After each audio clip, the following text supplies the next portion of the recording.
Hello everybody and welcome to Scion, Heroes for the Holidays, here on the Onyx Path. I'm Kelly, I'm the storyteller over at Dork Tales on twitch.tv dorktales and youtube.com/dorktales. And tonight we are playing our first game of this holiday-themed Scion extravaganza. So sorry if it's a little early, I know it's not quite past American Thanksgiving yet, but, or is it? Was that yesterday? We're in Canada. Oh, no. So it's always past, like, in November, it's always past Thanksgiving for us. Isn't it this weekend? Is it this weekend? Well, it's Friday. It's next week. Oh, it's next week. Thursday. Okay, I keep getting all of these Black Friday ads, so I was confused. Anyway, now that I've Black Friday starts earlier and earlier every year. That's true. Every Friday is Black Black Month. Friday. Black Friday month. Black Friday month. So this is a game set around the holidays, as you may have figured out. It covers a group of scions who are going to be brought together by chance and by divine fate to go and do nothing less than save the world, because why not? It's going to be a little 5-episode romp. We hope you enjoy it with us. Now, going into this, before I have the players introduce themselves, I just want to let you know that this is my first time running Scion. I'm a classically trained World of Darkness and Chronicles of Darkness player, and I also do a lot of 5th Ed D&D. But this is my first time with Scion, so please be gentle. We are going to muddle through it. One of my players is a professional librarian, has indexed both of the books, and is going to do her best to help me. Thank you, Chen. I am going to be leaning into this from more of a story standpoint, less of a rule standpoint, but we're going to try to nail those out of the park. So if this episode is a little rough rule-wise, come back. Episode 2 is going to be much smoother. So with that in mind, the last thing that I should say is if you enjoy us, go find us on twitch.tv/dorktales and give us a follow. It makes us feel good. Or give us a subscription over on YouTube. Both cost you nothing and they make us feel great. But that's about all I have to say there. Thank you very much to Onyx Path for having us on. And why don't we go ahead and introduce the players, starting in order with Christine, who's playing Machiko Ventura. Hi. As you just heard, I'm Christine and I'm playing Machiko Ventura. I don't know what else to say. You did my whole introduction for sorry. me. Sorry. I was just trying What to else help. am I supposed to say? Who you're the scion of, maybe? Yeah. Yeah, I guess. Okay. Give us a little so snapshot. Machiko is half Japanese? Quarter Japanese, I think is what I decided on. Yeah, your grandpa is a god. Scion of Bishamon. In the Japanese pantheon, the god of war, fortune. Forgotten the last one. I always think it's monkeys, but that's a different guy. It is not. I know. Stop confusing my god with monkeys. Okay. He is not a monkey. He is a warrior. All right. He's tough. Machiko is a member of the U.S. Marines. However, disclaimer: I've done some research, but I am Canadian. Yeah. Do not at me. I don't know this shit. I'm gonna try not to be rude or anything like that. Let me know nicely if I get something wrong. But it's a 5-run game, so yeah. Meh. All right. So passing it over to, I'll just let everybody introduce themselves entirely from this point on. Sorry, Christine. James, you're playing a guy. Who is he? Yes, I'm James, and I'm playing Aaron Faechilde, the scion of Dagda. So Dagda is a god of rich drink, good friends, magic, and might and war. So he's got a pretty big cross section of stuff. Aaron himself is actually a food critic that goes to those little small town places, travels around the country, barbecue joints, small restaurants, just making friends, and pretty much having a good time of it. He's having a good time of it. Did you have a name for your show? Is it like Food is Life or something like that? Yes, I believe it was. Okay. Oh man, I had that written down. Where did I put that? Now it's gonna be haunting me. I'm gonna write Food is Life, and if you find that it wasn't that, we'll just say you're like Gordon Ramsay and you have like 12 shows. Sure, sounds good. All right, gonna pass it down to Jen. Hey, I'm Jen, and I'm playing Phoebe White, the adopted scion of Artemis, goddess of healing, hunting, women in general, childbirth, that sort of thing. Phoebe is a congresswoman, just elected for her second term, and again, also Canadian. I've done my research, but I may forget things to do with the American government system. There's also something fun about the Canadian government system is that the red and blue conservative liberal colors are reversed. But I don't think you'll get struck. Just a little trivia for you. Yeah, that's fair. It's a weird Except one. in BC, where our Liberal Party is more conservative than we'd like. Anyway, politics. I'm trying to not go super hard into the politics here, but yeah. So Phoebe's a Democrat, fights for women's rights and LGBTQ rights and all of that jazz. On behalf of Artemis, who stands for all of that and wants Phoebe to help pass laws that make it better.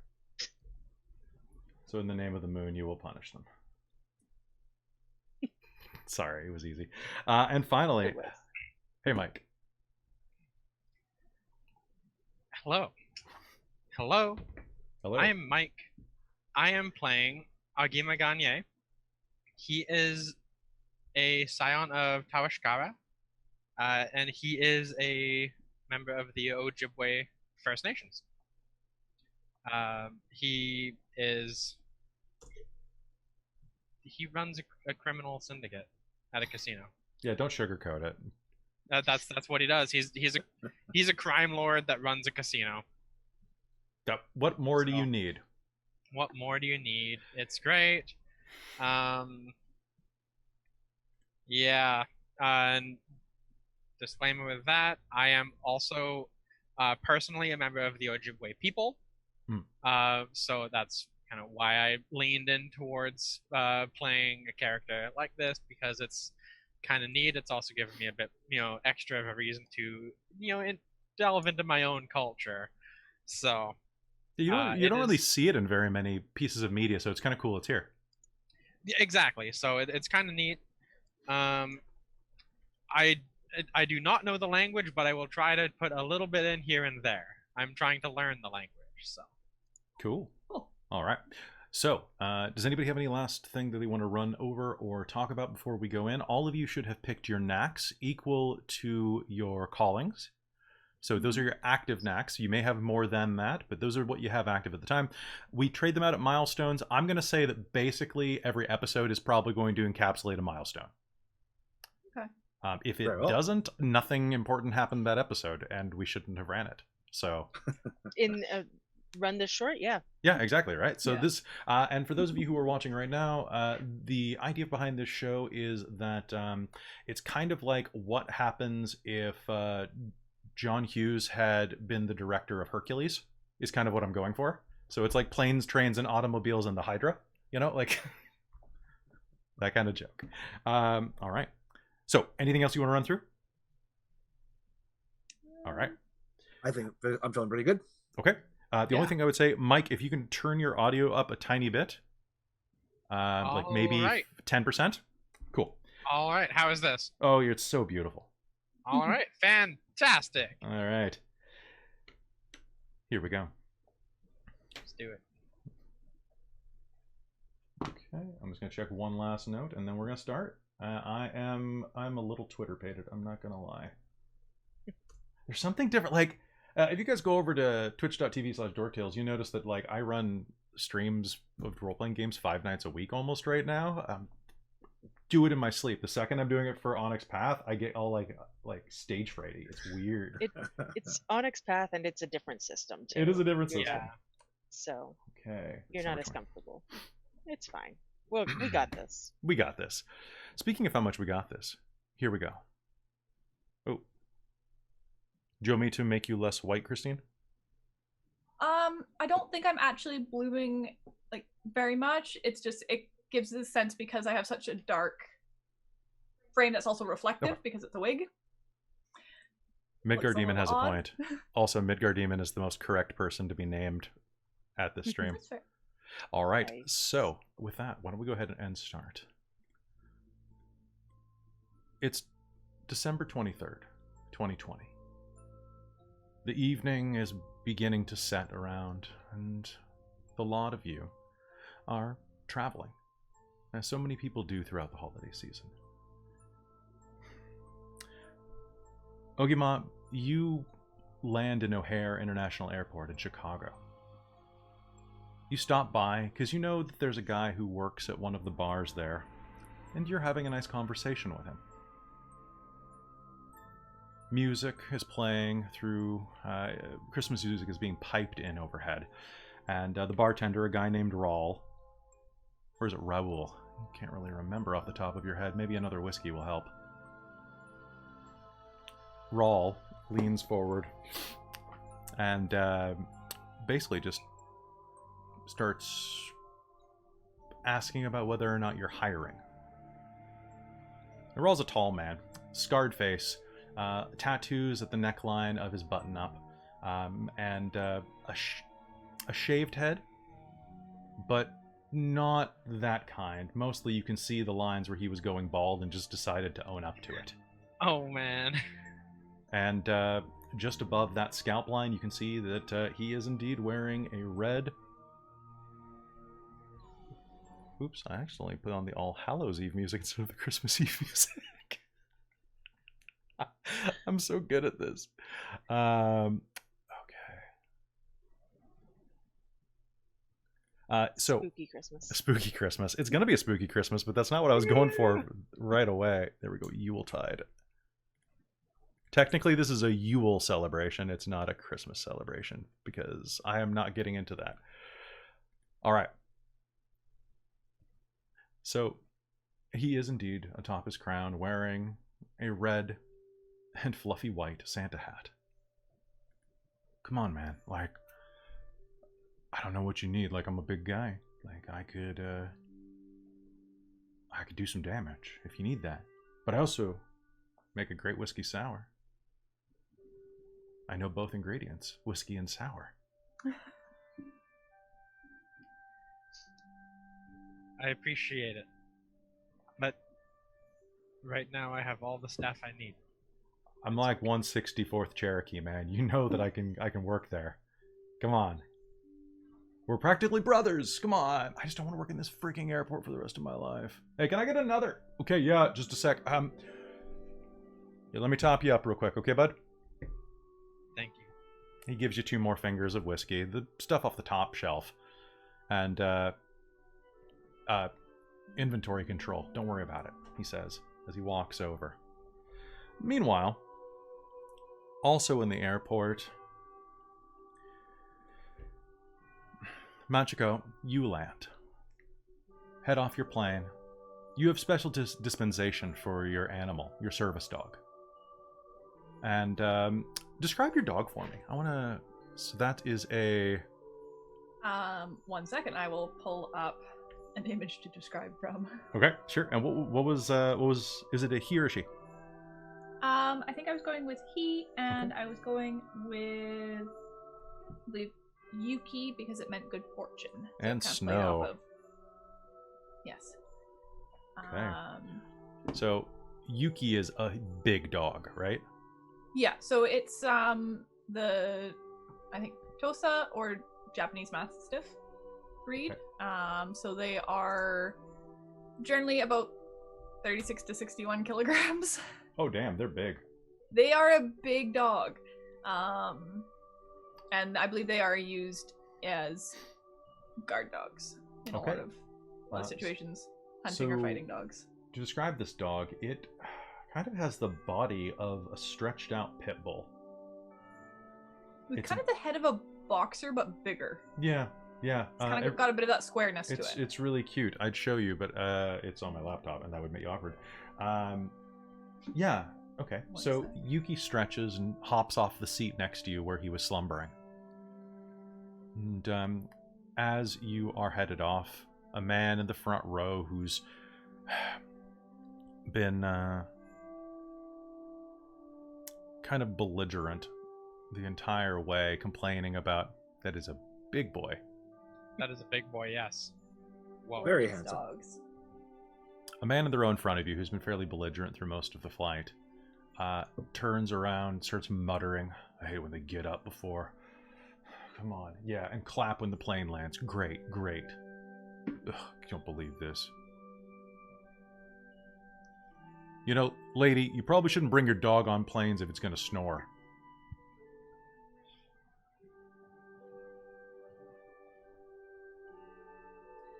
I figure he deserves it after a stint in a war zone, so... And she's just gonna turn around and leave. It's her turn to go. She's gonna go. Okay, so you skip right ahead of him. You walk up the runway and into the terminal, and a minute later, that portly man, an old white guy with a graying buzz cut, is going to hurriedly hop up next to you, enough that Yuki gets a little bit of his back up at the sudden approach. Excuse me, lady, ma'am? Yeah? What can I do for you? You've already done enough. Thank you for your service. I don't know how to react to Just that. generally just a nod. That's usually all you need to do. We don't have that up here very much. Well, you know, get used to it. He falls back, obviously red-faced and flustered. He probably drank a couple of the tiny bottles of Bailey's that they were serving on the plane. You know, the eggnog version. And as you're walking through the terminal, another plane is landing. Jen, can you remind me what your assistant's name is? Emily. Emily is sitting next to you. Both of you managed to score first class on your flight, and you've got a bit of a layover in Chicago before you head back to Arizona, back to your constituency. Flying out of DC, you couldn't get a direct this time of year. Look, I'm really sorry. I wanted to make sure that we would get back in time for your family celebration. Oh, by the way, your mother just texted and was asking whether or not you wanted ham or turkey. She said she would be up to make both if she didn't hear from you. Of course. She doesn't need to feed that many people. Ham is good. Turkey's always dry. Don't tell her I said that. Ham is always dry. The turkey. Okay. No, wait. That was... I'm sorry. It's just... you know how flying makes me nervous. I'm really sorry that we couldn't just do this in one. It's okay. Honestly, I could use a little bit of a relaxing dinner in our layover. If I remember correctly, I did some yelping before we headed out, and there's a bar in this terminal that does really good Christmas martinis, if you want something with a little bit of peppermint in it. Oh, that sounds really good.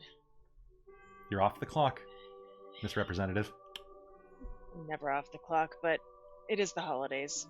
I'll indulge. All right. And you head into the terminal as well. And finally, landing on the other side,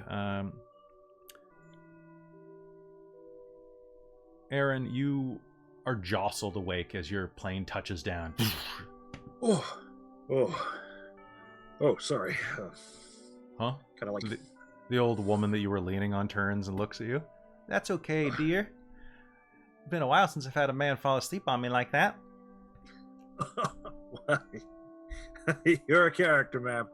I really appreciate it. Thank you so much for the eggnog recipe. Oh yeah, anytime. Never would have thought to put salt in it.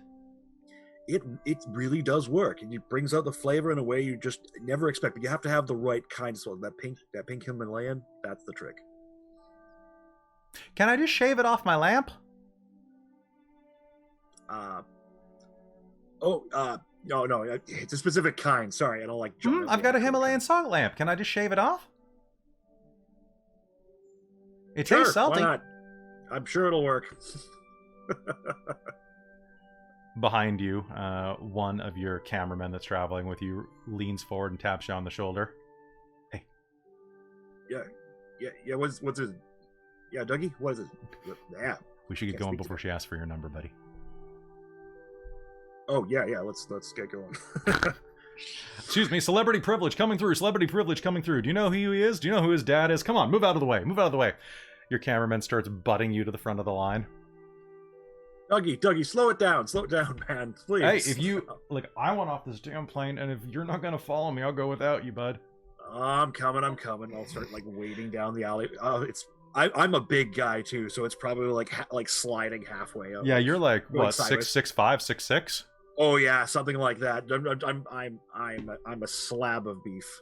Nice. So you're traveling with your cameraman Dougie, and who else? I've got Daphne Winters, who takes care of all my camera equipment and stuff like that, Okay. and the chef I travel with, George. Okay, and so the two of them managed to scuttle forward as well, almost getting lost in the hullabaloo. And before long, you are wandering through the airport. Okay, so the next flight is... We're going to get you back to Boston on the 10 o'clock, so we got about 3 hours to kill. Oh, lovely. I can go get a drink. That's yeah, perfect. You absolutely can. How are you from Boston, by the way? Oh. You don't sound like it at all. Like, did you watch that? It's been a couple of years. It's all like, all that accent just kind of drained off. Yeah. Did you see that Super Bowl commercial? You know, the one with the parking car and the car park. The car park. I park my car. Oh man, I think I missed that one. You would love it. It's like John Krasinski and a couple other like Bostonian. Oh, Chris Evans, I think. And like, okay. What was her name? Who's the chick? Show it to me when we get to the hotel. Who's the chick? And Daphne's gonna elbow him in the sides. I think you mean who was the woman, and that's what Google's for, dummy. And is gonna keep walking. Yeah, woman, whatever, same idea. Like a dude and a. George is just kind of look at him and graze that eyebrow that says, "Do you want to dig that hole?" Oh man. So drink. There's an airport bar here, right? There is an airport bar. They're called the SkyWest Lounge. SkyWest Lounge. That's my destination. Let's go, people. All right. You pull up a spot at the bar. It's actually quite packed. The music is pumping overhead, and the bartender seems to be paying an inordinate amount of attention to a guy who's sitting down the bar. Mike, describe yourself. So he is he's a pretty big dude. Not tall wise, but he's probably about 5'8". Okay. But like solid though. He is solid. He's 5'8", probably about 250, 260. Nice. He's a bigger guy, but it looks like you could drive a tank at him and he'd stop the tank. Nice. Okay. That's the preferable option if you were you. Yeah. Okay. Yeah. And there is another guy who sits down on one of the bar stools, and you'll actually hear the bar stool regret its life choices that led it to becoming a stool at this bar. As he sits down, describe yourself, Aaron. All right, Aaron is, as I said, a big guy, about 6'5", 6'6", almost a little hard to tell. Built like a bull. Just has like muscles everywhere, but in that not in that like a bodybuilder kind of sense. Like he's just thick, kind of like the Michael Clark Duncan kind of look. Like there's definition, but it's mostly just slabs of meat. It's just slabs. And he's dressed pretty much like this: plaid shirt, sheepskin jacket. He's got a beard that's a bit longer than mine. Got this kind of rustic handsomeness to him. And he's also like, just so you know, Kelly, in case this affects anything. I have a good listener and experienced traveler, which basically just means I melt into social situations. I know the mores. I fit in perfectly. Say you lost your accent. Even if I'm not in.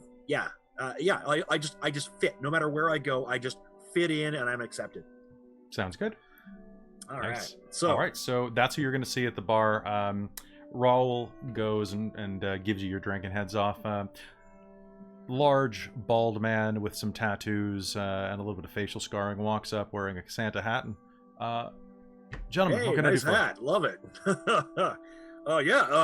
Drinks for myself and my people. That'd be most welcome. I'll have whatever beer you think's good. Import. Do you want domestic or do you want import? Hey, surprise me. I love the variety. Just okay. Sure. Sure. So I got coming out of northwest. I've got like Northwest is good.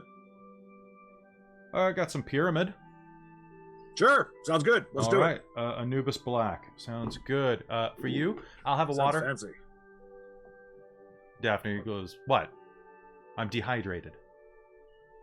Flights are awful for your skin. Like seriously, you're gonna get stuff in your lungs, and then people just trust me." Trying to watch your weight? No, and I'll also have. Do you do wings?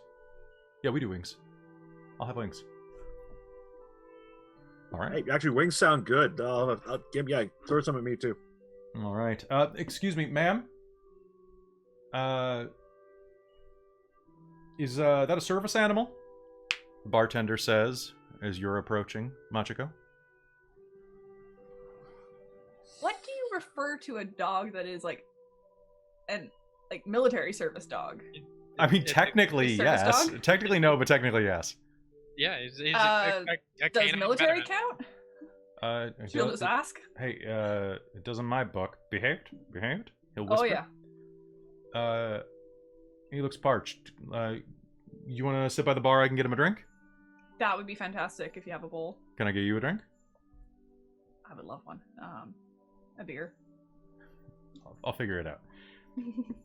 He has you walk the It's dog. just the Pyramid Anubis Black. We just picked up some. It sounds really good. All right, Machiko, Sure, describe I'll try yourself to that. everyone else. Machiko is relatively tall, at about 5'8", and slim but well muscled, like kind of think martial artist style muscle. Obviously, some Asian background. She has the dark hair and probably some of the features, but definitely American. All right, cool. So you grab a spot, your dog curls up under the bar, just keeping out of view, tucking his tail up so that it doesn't bug him. Raul comes around a moment later and puts down a dish of water with a little bit of cucumber floating in it. The dog will happily lap at it, being very dainty, actually, and will not... Oh, nope, he spills everywhere. My bad. I was like, I'll roll a dice to see how it is. Oh, it's a 1. I guess. Never mind. With that jaw, I'm betting he Okay. drips like... Oh, with those jowls. Jowls. He's just shred off. Aaron will actually laugh and like, oh, that is one gorgeous dog. Thank The you. dog is going to stand up at this point, and Yuki is going to walk over and start sniffing the bottom of your shoes, Aaron. Oh, hey. And then it's Machiko going will to- just keep an eye on him and kind of see, And they're fine with it. She'll he's let gonna him stand give him up a break. on his back paws, kind of put his paws up on kind of your girth, Oh, I like you. and just Yuki, Uh, down. he'll immediately whatever the drop and sit down. command is. Oh, wow. That's Well poor trained. behavior, sir. Just a reminder, your dog does does understand English fluently. Or Japanese fluently. Your call. I guess people wouldn't recognize this sort of stuff as well. No, and if, honestly, it just looks like you're, in supreme control. Yeah. Enjoy it. Well, I was just thinking that if Scions are well known, then other stuff is probably known, Mhm. or at least would be recognized if so. All right. And finally, at the edge of the bar, the other bartender who's working, a girl named Melissa, is going to be serving the most surprisingly adequate peppermint martini to a pair of women sitting at the edge of the bar. Describe yourself to everyone, please, Jen. Sure. Well, Phoebe is kind of, well, she's shorter than maybe average height, I guess, is like 5'5", 5'6", maybe. Maybe 5'7" in heels if she wears them. And kind of has a bit of a stockier build, but solid, right?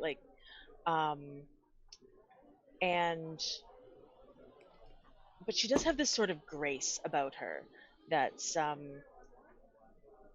bordering on unnatural. for the record, I have that epic dexterity, Nice. innate power, so super graceful. Nice. That's true. I also have that actually. Yeah. Forgot I about also that. have the beast's innate power, which is animals will never attack or harm me. Not that Nice. your service dog is going to harm me, obviously, but might also just really like me. Okay. That is fair. You will notice that there is a large dog eyeing you from underneath the bar as you walk in and kind of giving you the eyebrow shuffle. I'll like wiggle my fingers A at him head a little tilt. bit. But yeah, and dressed in a kind of pantsuit outfit, wearing Congressman pin and the American flag pin, which I have seemed to misplace mine. It's somewhere. Maybe I'll find it by next week. And yeah, carrying like a notebook under her arm that she kind of keeps next to her on the counter on the bar. Sounds good. And you've got your assistant next to you, who's kind of a mousier girl. Yeah, mousier girl. Yeah, she's got spine when it counts. And she is frantically texting on her BlackBerry. Just, oh,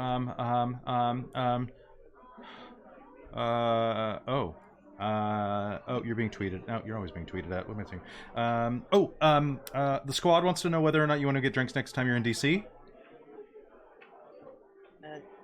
Yeah. Okay, that's a big yes. Ooh, it's gonna be so much fun. Ooh, I can't go along, but their aids are really nice. And a moment later, an incredibly handsome man in his late 30s, early 40s approaches. He steps up beside you. He's wearing kind of business casual traveling clothes, a polo shirt underneath, a plum jacket. His hair is short-cut and blonde and has that chiseled look that said he probably could be a cousin to Matt Damon, probably, kind of up in there. He leans against the bar. Hey, don't I know you? You're Phoebe White, right? Yes, that's right. You're the rep from Arizona that's been doing all of the activist work. Yep. Yeah. Doing my job. Yeah. Go to hell, bitch, he says, and says this quite loudly to the rest of the bar. Enough that it's going to gather your attention.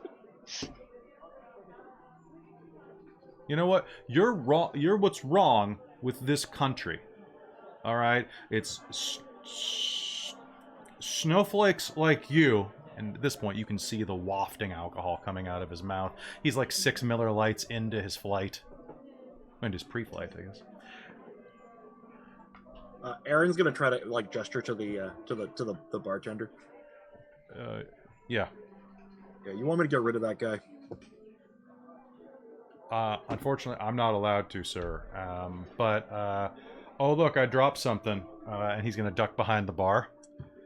Thank you very much. And there's gonna be a as I like push back the thing and just orbit around and just kind of lift up and start. And another thing about. Hey, sweetheart.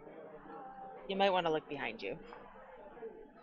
Why, you got another... And before he manages to drop whatever slur he was about to drop, he looks into your substantial mid-range girth. This man's about 5'8", 5'9". He's coming up to, like, your mid-chest and kind of... Yeah. He looks up Hello, at you. friend. Hey, Santa. Think it's a... I've been a... I think you can cut him off. Yeah. Like, we were worried you I'm froze. I'm just gonna put a finger on his lips. I think you've said enough, and I think it's time for the two of us to step outside. All right? I'm not going anywhere, fat ass. Hand clamps down. Your hand? Sorry. What? Your hand, Christine? No. I'm kind of going up.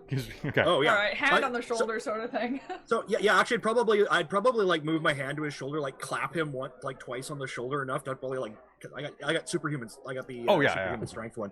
So probably like clap, and then basically like just put my hand around the back of his neck, hold onto his neck, and just kind of walk him out. Just, his feet can slide. That's fine. All right, they will. Hey, I'm not done with my drink yet. I'm not done. Oh, you're done, friend. You're done. He's gonna toss him into the throughway. Yep. And like once I get him like kind of around the corner, if he's still giving me trouble once I kind of get to the entrance, I'll just give him a little sock to the stomach. Okay. He will absolutely. He's the type of guy that will give you trouble. You don't even need to roll for this. You are going to sock him nice and proper and just be able to prop him over on a bench, basically. There you go, friend. There you go. Too much to drink. That's okay. Merry Christmas. Merry Christmas to you, too, sir. And I'm gonna go wandering in. I'll go wandering back into the bar and be like, "Sorry about that, man. Had to be dealt with." I appreciate it. Sir, you'll hear a stern voice come behind you. Small, quite petite, black woman in her late 20s is standing there. Her hair in a tight bun, wearing a security uniform. Not TSA. Okay. You Aaron Faechilde? Yeah, I am. Mm-hmm. What's your name? My name is not your problem right now. Sir, I need you to come with me. Oh.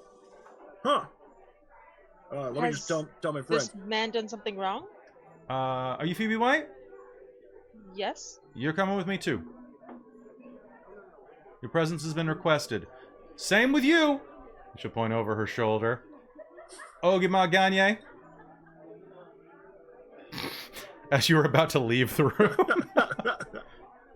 Can I ask what this is regarding? My employer has asked to have a meeting with you. Does your employer have a name? Actually, Aaron will turn to oh, sorry, what was your character's name again there? Phoebe?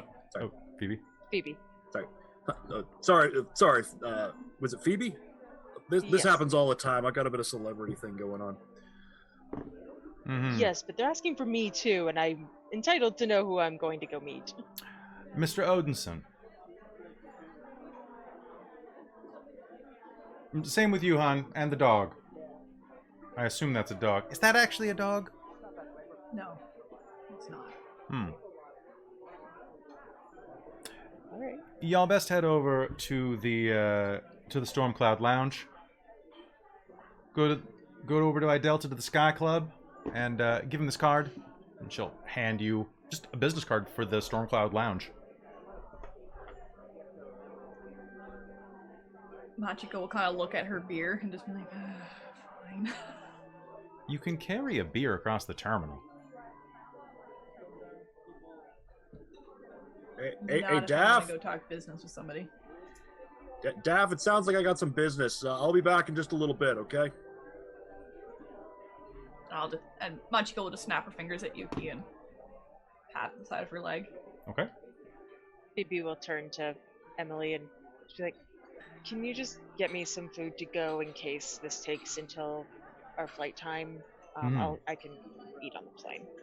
Nobody will like me for it, but I can do that." Absolutely. Yeah, I got you. Don't worry about this. Good luck. Is this a lobbyist? I don't think so. Are you like a politician or something? Congresswoman. Oh, hey, Congresswoman. Nice. You do actually look a little familiar. He'll kind of like lean in and just kind of peer at you for a moment. I'm just gonna stare right back, like. Nope, can't place it. Sorry. That's okay. I don't think you're from my constituency. All right. So, Ogimaa is gonna get up once his whiskey's been refilled and start walking towards the other side without saying anything. Rawl peers up from behind the bar. Don't forget to call! Like, we still need to talk about my new job. Machiko will, stand up and go over, slinging probably kind of a canvas backpack on her shoulder. Nice. Oh, which, actually, she's just wearing, like, jeans and a t-shirt and, like, a jean jacket. Just nice and casual and relaxed clothing. Okay. She's really enjoying that. Nice to be not in a uniform. Yeah. I make sure to grab my notebook before. And having her hair down. Okay. So you grab your notebook. That's different. All right. So you make your way across the terminal over to the Delta Sky Lounge. Probably the Sky Club. As you walk inside, it's a typical airport lounge, a little shiny. Looks like it's been renovated pretty recently. There's a big buffet over in the corner, and a rather perky attendant with long red hair that's standing at the front door. Hello, do you have your membership cards? I'll look over at Phoebe to show whatever that business card was that we got handed. We have a card. Hand over the business card. Oh, my apologies. He's waiting just inside here, and she waves her hand over to the right of the desk, where a moment ago there wasn't a door. And there is now. You'll actually just notice that it's kind of, there's a bit of a static feedback sound in your ears for a second. Oh, Kelly, if it matters, I have sense the... Oh, whoops, sorry. I've got, like, sense magic on, like, all the time now, too. Oh, yeah, there's magic on that door. Yeah. Absolutely. Just head inside. Thanks. Ladies first. Thank you. And I'll walk in. All right, so... Inside, you can hear the sound of crunching. As you touch the door, though, you'll get a little shock, as if your shoes picked up static off the carpet. It stings for just a moment, Phoebe.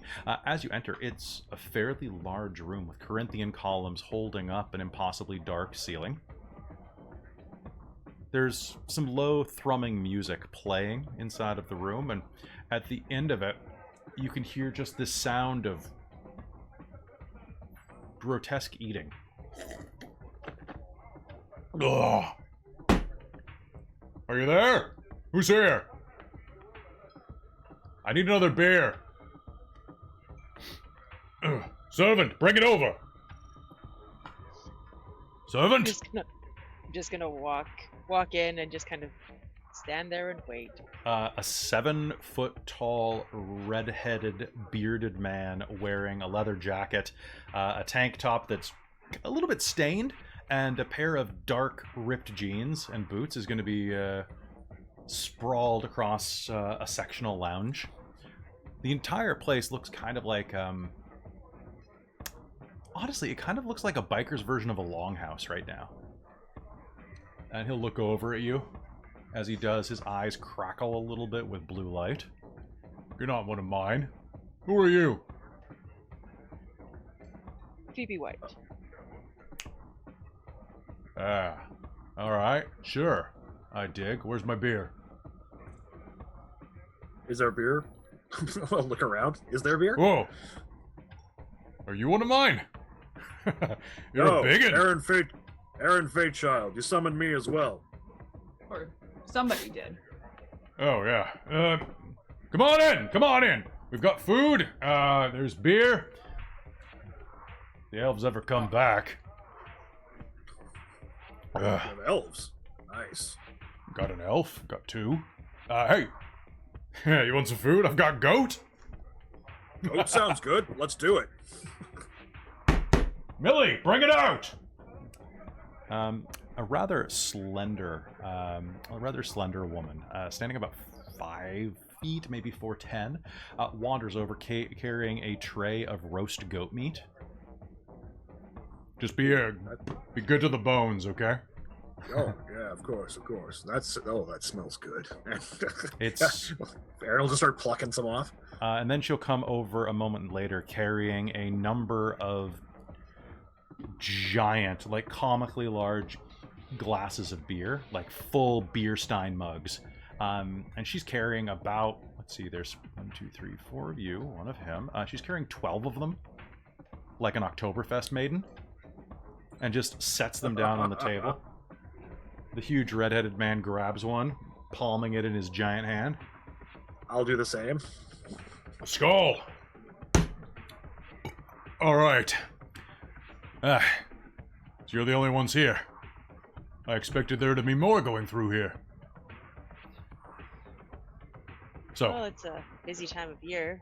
Maybe they're just with their families. Already made it home. Yeah. Yeah, maybe so. Let's see, Nope, I don't know any of you. Well, but you know who I am. Odin, right? Odin's son. Odin's son.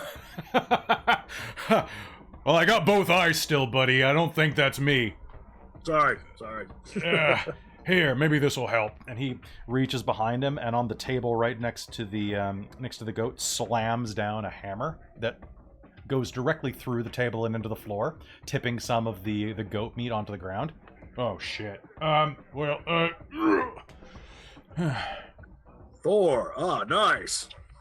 Verily, I'm Thor Odinson, Lord of Thunder, and all you see here. I was on my way back to Milwaukee to visit one of my kids when came across a quest that I need you to do. I won't take no for an answer. You've already eaten my food and drank my beer. I haven't touched anything. You've already eaten my food and drank my beer, lady. Now get to work. You gonna turn down a beer with the God of Thunder? Come on, I've seen what all of you say about that Hemsworth guy. Now you get the real thing. Huh? The real thing fine, is whatever. Disappointing. I'm sure Mom I'll will go understand. glance over. Machiko will sit down, grab some meat and beer, and eat and tidbit the dog. Oh, nice mutt. Here, give him the leg.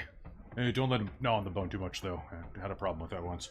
All right, I'm a busy woman. Can you tell me what the quest is so that I can decide whether or not I should waste my time on this? Also, I'm supposed to go home and meet up with my I got a flight to catch to meet my mother. Yeah. I see. Well, that's unfortunate. Well, it's fine. I mean, if you don't help, the world will just end in about 5 days. So it's good. Go enjoy your time. I'll just hang out and have some beer. Cheers. Okay. That The sounds world good. is always ending. What is causing it this time? Well, I guess that's not technically true. The world will keep going for a couple of years. So, happy Yule. As you can tell, we're in the middle of Yule, thus all the decorations. There are very few decorations. Actually, now that you mention it, there's one wreath in the corner. I meant to Very, get that very fixed up. extravagant. Yes. Okay. Do you know what the mead of the mead of poetry is? Made No. from the blood of Kavsir. Never heard of it. Occult test? What's your called at? I think I got 2. Yeah, you've heard of the mead of poetry. It's like a magic mead that all poetry springs from. Basically, it's the mead of rap battles. Ah, yeah. The meat of poetry. Yeah. Yeah, a man of culture. Good. Are you sure you're not one of mine? You got the beard, you got the girth. Oh no, Sildy. Wait, no. What is it? Dagdy. Oh, sorry. Sorry. Well, Dagda, right? Dag. Yeah, I like it. Oh, yes. Sorry, I thought he was asking for the sub faction, the Celtic gods, Oh, Ulfar yeah. or whatever it is. Sorry, I'm butchering it. But yeah, no, son of Dagda. Dagda. The tree guy? Tree guy. No. He's the one who strides the world.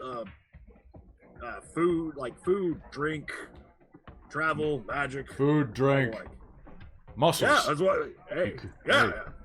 Anyway, everybody knows about the mead of poetry. It's a magic mead made from the blood of Kavasir. Kavasir is a man who was born from the Aesir and the Vanir, forging peace. His blood, he was killed by some dwarves, was turned into the mead of poetry. It's this magic mead that makes good times, makes you good at poetry, gives you wisdom, you know, a lot of stuff my dad likes. Anyway, the important thing is there's a secret batch of it. The mead of poetry is basically gone, but there's a batch of poetry. I've had too many. I could use another. There's a special batch. The mead of Yule. Every Yule, all of the gods, and some of your gods too, get together with the rest of the Aesir and Vanir, and we toast. We do a toast to the dead, we do a toast to Odin, or we do a toast to the world. Only by the 3 toasts does the world actually turn over. Well, my brother, handsome, smart, clever, fiendishly intelligent man that he is, man, he's so cool. He, yeah, really cool. Went and lost it in a game of poker. Kelly? Yeah. Is there any way that we might have had momentum going into... Oh, what's your starting? Yeah, do you guys get starting momentum? It's a group thing, so because we weren't a group before, we technically don't have any. Yes, you do. You're technically you're a fated group. There we go. But do we have some? Sure. You can have 4, 1 for each of you. Cool. Why? What are you gonna activate? Oh, never mind. I actually can't because he's a higher tier than me. Ah ha ha! Yes, he is. You could still be suspicious though, because I know what you're leaving. Oh yeah, I can still be suspicious. I do. Yeah, can I do like an empathy motivations type? Oh yeah, yeah. Detecting type thing. Go ahead. Cool. So, empathy and cunning. Sure. Yeah, you're gonna kind of cunningly try to eke this out of him. Okay. And am I doing motivations? I'm doing motivations, I think. Yeah, you'll do motivations. Cool. Many dice. Okay. 1 success. 1 success? He seems to want you to do this job for him. 9 dice. He seems to want you to do this job for him. Although, you think he also might want you to get really drunk right now. He's kind of torn between the two. Is there anything I can roll to kind of be like, it's a little funny how much he emphasized how awesome his brother is before saying that brother lost the thing? That seems a little weird. I know, Normally, right? if it's a sibling, like, I mean, I personally would be like, yeah, my idiot brother did stupid shit, and now we need to fix it. It's right? true. You know what? I'm going to say that that is going to strike you as strange after you leave his presence, but not beforehand. Okay. Okay? So anything that I say that sounds weird like that is definitely going to come back as soon as you leave the room. Okay. Anyway, my brother, wonderful, wonderful adoption that he was, best of us, was suckered in a poker game with some other gods in Titan Spawn. He lost the mead. Wait, you're referring to Loki? Yes, of course, Loki. Suckered in a poker game. He didn't get suckered. What are you talking about? Get suckered? He didn't get suckered. They cheated. Said that. No, I said that he lost it in a poker game. No, you said he suckered. Got suckered. Well, that's for me to say and not for you. He's my brother. Can you get to the point, please? Yeah, I need you to go get the mead back. I don't know where it is. Who is he playing against? He was playing against some sylphs and some place called the Strange Fox Tap Room down on Taylor. Would I know that? In Chicago? You know what? Go ahead and make me a roll. What do you think? So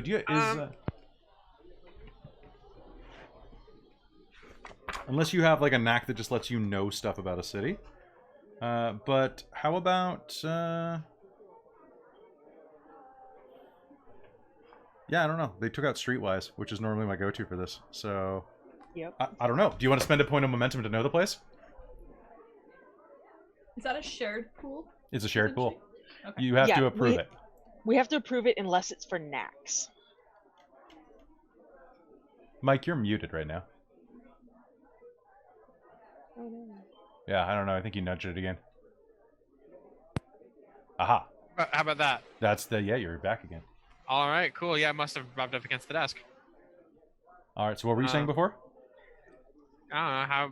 What about maybe like Culture might work.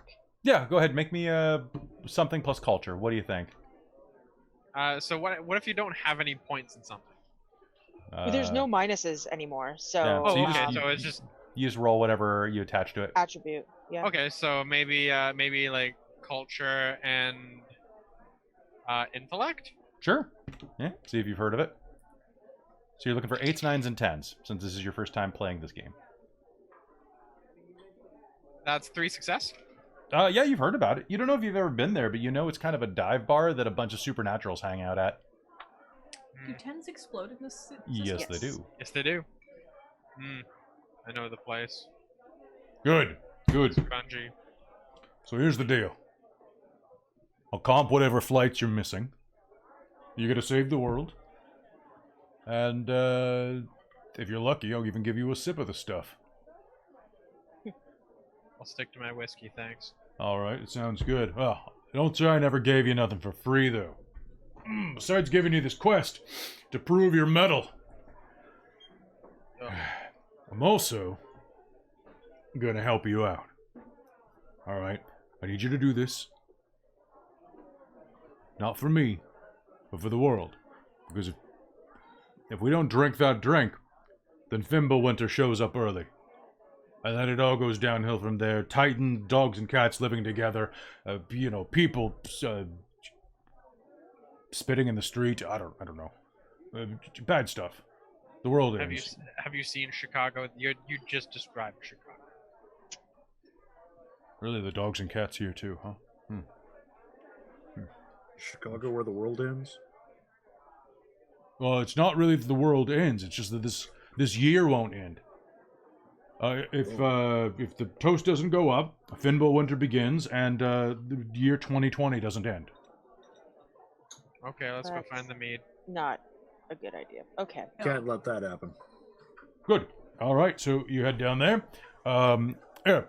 He fishes in his pocket, finds nothing, turns, fishes around in his other pocket. Where the hell did I... Fishes into his beard, pulls out a set of car keys, and tosses them down on the table. They land in a bit of the goat. Car waiting out front in the reserved spot, down beneath the Sky Lounge. I think you'll like it. Try not to scratch it. She's real temperamental. What kind of car is Machiko it? will reach out and pick them up. What kind of car is it? It is an insignia that you don't recognize. It's like, it kind of looks like the Porsche logo, but different. It's a rearing stallion with 6 legs. Special edition. It's kind of like a Mustang, but with some modifications. I think you'll like it. Is Good. this like the car that Eric Donner has in the fiction? No, I made a better one. He's got a GTO, so he's got a goat. And, of course, Thor's cart pulled by goats. I managed to get that off my brother before he snaked away. Alright. So enjoy. You get to drive Loki's car around. Sounds fun. As long as it's a nice Oh car. boy. I think Let's you'll get be this done very, quick. very pleased, Mr. Gagner. Just God of Thunder to not even be able to pronounce basic names. Oh. And if you're lucky, you might run into Daddy. He's been kicking around here recently.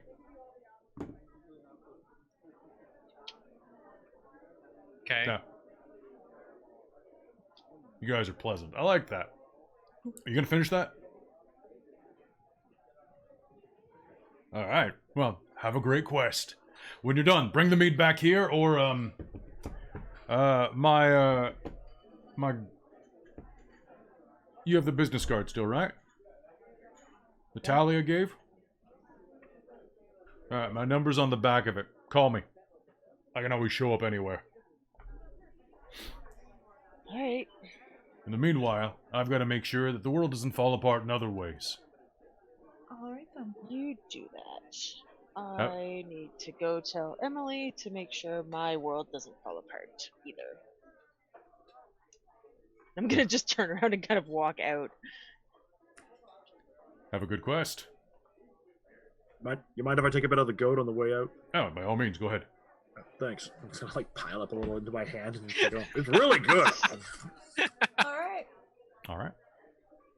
Well, I guess I'll fish out the greasy keys and Okay. grab a napkin on my way by. I'm sure there's one on a bar somewhere. Yeah, The there are staff plenty of probably little. will need them to clean up after him. That is absolutely true. And before long, you'll find yourselves walking through the terminal. You can go tell your various parties to head out, or do you want to roleplay that one? I'm pretty much just gonna be like, personal matters come up. Oh, okay. Yeah, field my calls. Yeah, absolutely. Do you need me to come with you? If there's any trouble like the guy before, like, I'm sorry I didn't step in there. Like, I am a green belt. I can. It's okay. I'm working on my brown. Thank you. Okay. Enjoy the flight. Well, I will. Look, I can stay at a hotel in Chicago if you're gonna only be a couple of days here. I honestly don't know where I'm gonna end up from here. I will call you when I know more. You can stay here if you'd like, or you can take the flight back to Arizona and stay there. Either way is fine. Okay, I'll text you when I figure it out. Okay. Sounds good. Good luck. I hope it's something good. Yeah. All right, and what is Aaron doing?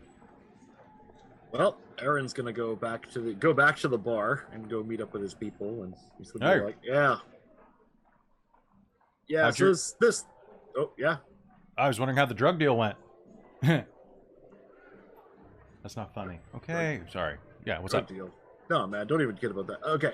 Anyway, thing came up. Apparently, they need me to save the world or something. I'm gonna go deal with it.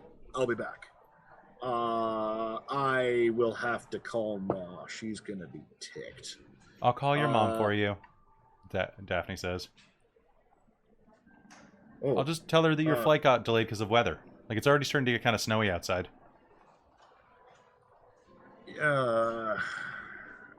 I guess. Just don't. Just go easy on her. I think she's gonna be a little touchy about this one. Okay. Well, good luck. I'll call her later.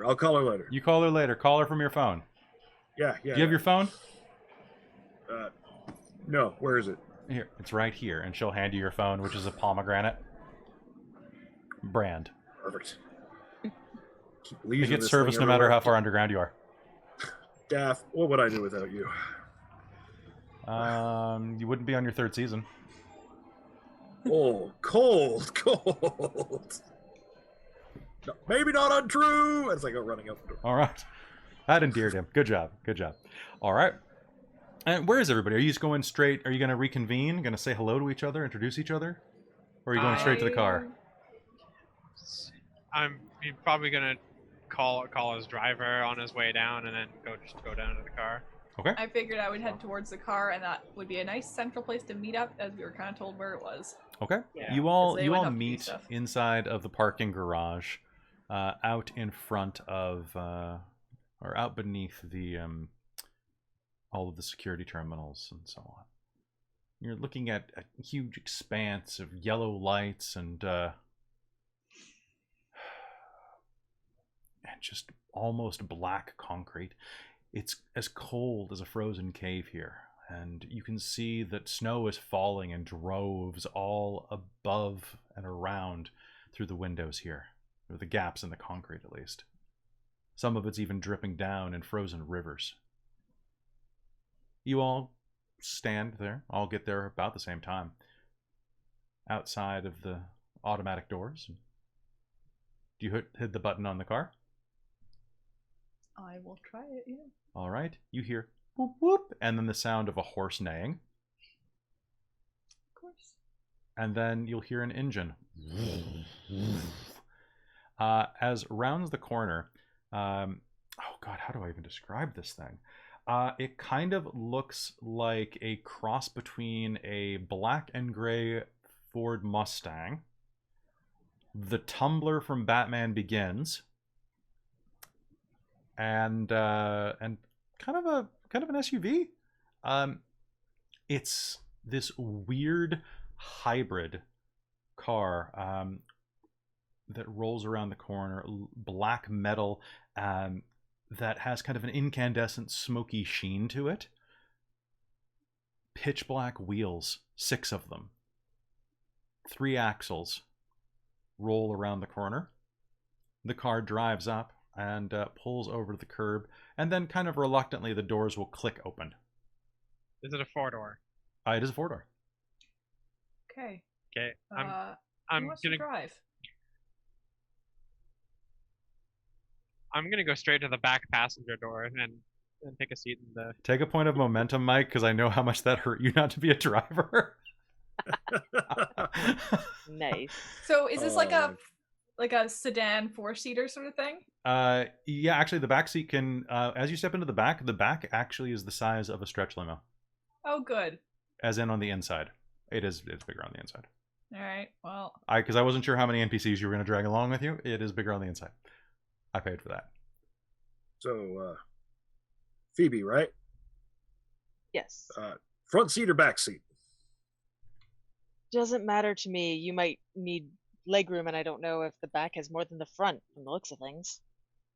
I'll actually open up the door and just check. Like, all right, fine, I'll drive. The inside interior is this plush purple with little shoots of green going through it. It looks lush. Will I fit in the front seat? Yeah. Yeah, it's like All right. getting into the front of an SUV. It's roomy as hell. No, this is gonna work just fine. I'll go right up here.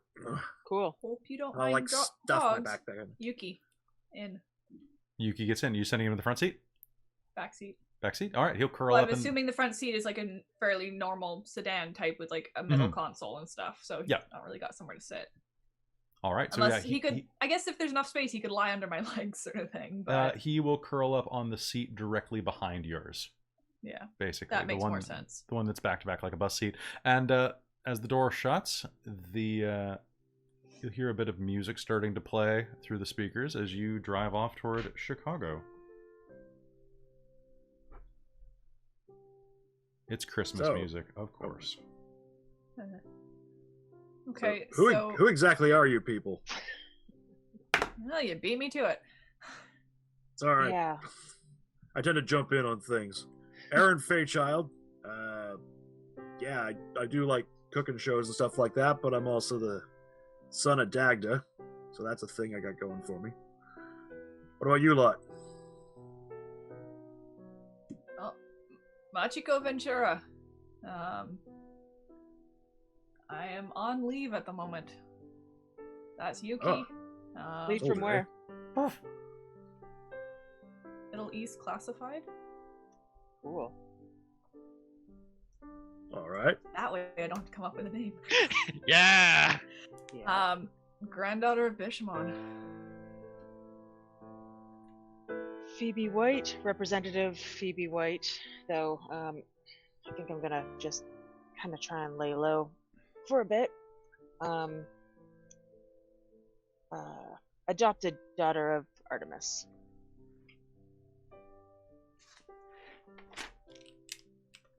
And Ogimaa. in Congress. That's pretty good. Try. Sorry, what was that? Ogimaa. Tawashikawa.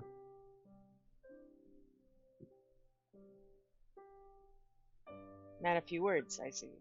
Good to meet you all. Good to meet you as well. Mm-hmm. I guess it's specialties?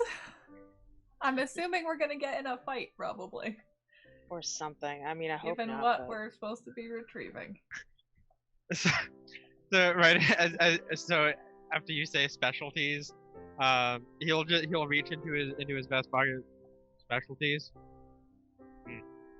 And you'll reach into his vest pocket in his suit, start pulling out a rifle. Oh well, that's handy. Pull out a rifle and pull out a rifle until Machiko's just watching eventually in the rear view, probably. yeah, until eventually it's like a 4.5 foot long gun with a massive scope on it, long range ballistics. Damn! How'd you do that? I could use that. Puts it back in his pocket, and then reaches into his briefcase, pulls out a tomahawk, close range ballistics. I'm gonna like reach somewhere because somehow I had this on my flight and pull out a golden gun. You have a little suitcase for it. Yeah. Just be like, nice. Yeah. Wow. Bit of an armament here, I guess. Yeah, I feel Machiko will reach behind her and grab something that you can't actually see, and then unsheath like part of a sword, and then just slide it back in. It. It's concealable. Yep. So I figure she's got it under her jacket or something. Or your dog opens his mouth and it comes out. Ah. You people are terrifying. Oh, and of course Yuki is hellhound breed. Oh, Good boy. Right. My job you're is a very good terrifying. boy. Very useful. Yeah. Yeah, I know. Democrat with a gun, right? It's a weird thing. It happens. Yeah, well, I mean, they don't get to say much until they go up against a Titan, right? It's true. Or whatever else, all the other shit we run into, I'm sure. We pretty much just break all the rules. Pretty. I guess. Yeah. I run a casino and I'm a mob boss for a major criminal organization. Really? Cool. That's cool. Oh man, you guys are so much cooler than I am. All right. I watch your show. All I've got to. Oh hey, fan. Well, you should have said enjoy so earlier. Do you want to be in one of the shows? We can do I that. would love to. I enjoy Awesome. your show thoroughly. You're hilarious. Thank you very much. I don't know how to deal with this character, Mike. It's so different from what you usually play. I was like, sorry to break scene for a moment, but when you started, I was just like, oh god, Mike, is this gonna work? Is this gonna work? And like, oh my god, I can't deal with him. This is so good. I think Machiko's of the kind of thought of like, I don't give a shit. Yep. Oh god. As long as you're not like just running around blatantly murdering people in the middle of daylight in front of me, God, who don't have any, don't deserve it in the slightest. Pretty much. I'm not a cop. Yeah. There's a difference. I've also got some talents in like medicine, first aid, that sort of thing. Oh, and yeah, I'm totally fine with guns. I mean, yeah. I guess Okay. I'm a Marine, so. Oh, okay. I have a baseball bat. What Well, do that's you do about with your it. baseball Cool. bat? Keep I am paying attention strong. and kind of. Speaking of which, can you make me a drive roll or a pilot roll? I mean, Yeah. So what goes along with that? Would it be? You get to choose the attribute. you get to choose the attribute. I would suggest resolve in this case, Or composure? or composure. Yeah, either one. To pay attention. Composure is great. I really like composure, so Cool. it's slightly better than resolve.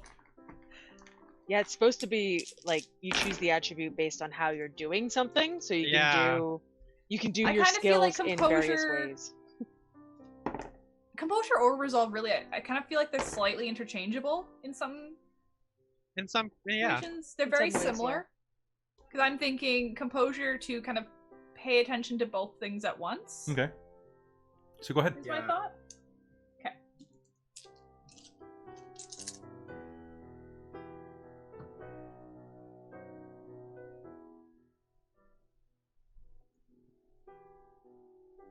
Four. 4 successes. Okay. Are you going fast? Pretty slow? Like, how are you doing this? I'm assuming we're still in city, so whatever. Okay. The car is fighting you a bit. Yeah. Every time you start to approach the speed limit and keep it under, the car seems to try to push like a bucking bronco. Oh, well, I'll do the whole normal, like, 10 over. Like, I'm not going to try and hit exactly on the speed limit. As soon as you start setting a limit at 10 over, it starts bucking and trying to convince you to go faster.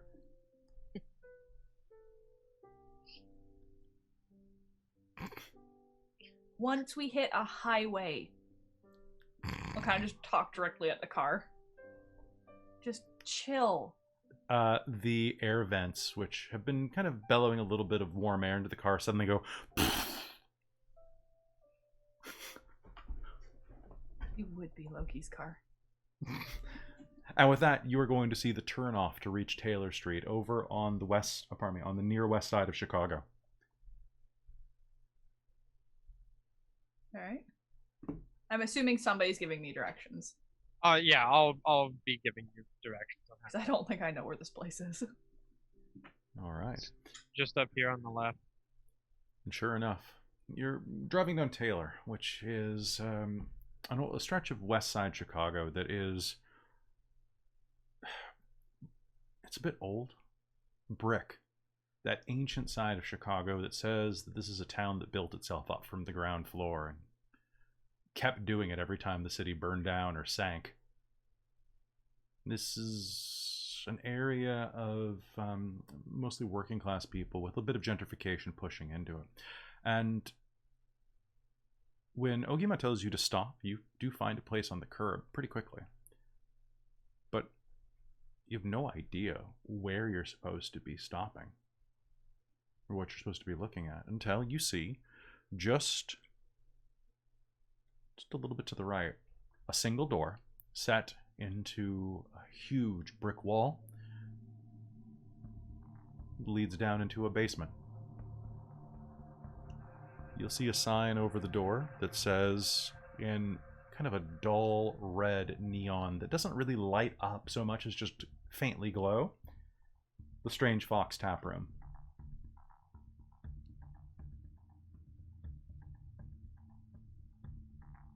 All right. I'm going to look at that and kind of go, well, this is not my normal sort of place. I vote you talk, and point at Ogimaa and just be like, just don't get us in more trouble, preferably. And I'll get out of the car. Okay. Is everybody going in? Yeah.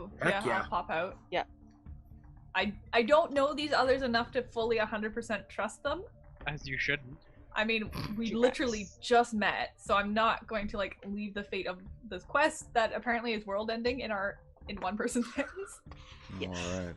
Not that I necessarily trust, because I'm guessing now that we're out of his presence, all those doubts are kicking in. All you need to do is have one good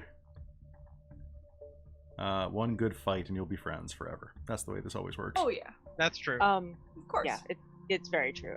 Kelly, Mm-hmm. before I get out of the car, I'm going to take off my suit jacket, and I'm trying to just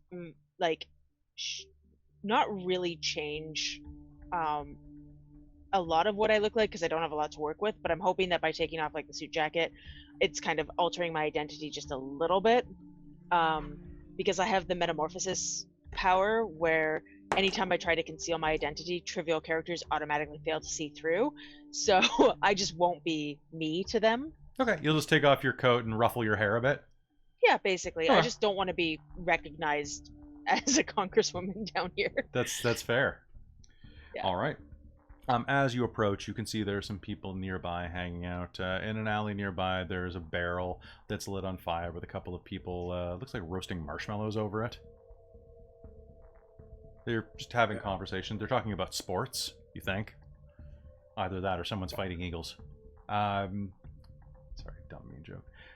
And stepping down into this basement bar, the door opens with a little jangle of a bell. And you'll see that it's very narrow. The Strange Fox is about 60 feet long and about 15 feet wide. The bar takes up almost 10 feet of that. at the very end of the rectangle. There are a few tables, a dart area, as well as one sad pinball machine, the Terminator 2 pinball machine, if we must be entirely honest, the one with the gun for the trigger. And right, it's classic. Everybody played that one. Off to the left, you can see it looks like there's a hallway that leads to the restrooms and probably the back area for the bar restock, although the bar itself doesn't have a door behind it. The place is decently busy. A pair of bikers is sitting and having a drink over by the front door. The bartender's not what you expect, though. It's a rather stunning woman, about 25, 26 at the most. Asian, with long blonde hair. And when I say long blonde hair, I mean all the way down to mid-thigh, almost knee-length hair. She's wearing an outfit that's guaranteed to get more tips. Dark, low-cut, with what she has pushed up. And a bit of a long apron on top of a pair of tight slacks. You can barely see that behind the bar. And as you turn, she looks at you. A couple of other patrons at the far end of the bar are playing pool on the singular, solitary, ripped pool table. They'll glance up, but the place will go a bit quiet. Good evening. Hello. Evening to you too, she says. And seeing that she's a little relaxed with you, the rest of them go back to playing, but you get the sense they keep an eye on you. What can I do for you? We're looking for some patrons that were in here the other day. Well, we weren't open the other day. Loki. Not even, Loki. we weren't low-key open, we weren't high-key open. Can I get you a beer, sweetie? I would love a beer. Yes, please. Whiskey. Okay. Something good. And Machiko will slap some money down on the counter. She'll turn and look, and she has like 4 shelves on the mirrored wall behind her, and they are, of course, stacked accordingly. And she looks up, but there is a bottle of 16 or 20-year-old. No, that's a 20-year-old Glenfiddich up there. You sure I can't interest you in like the Canadian Club? Top shelf, please. Okay, but no looking up my dress.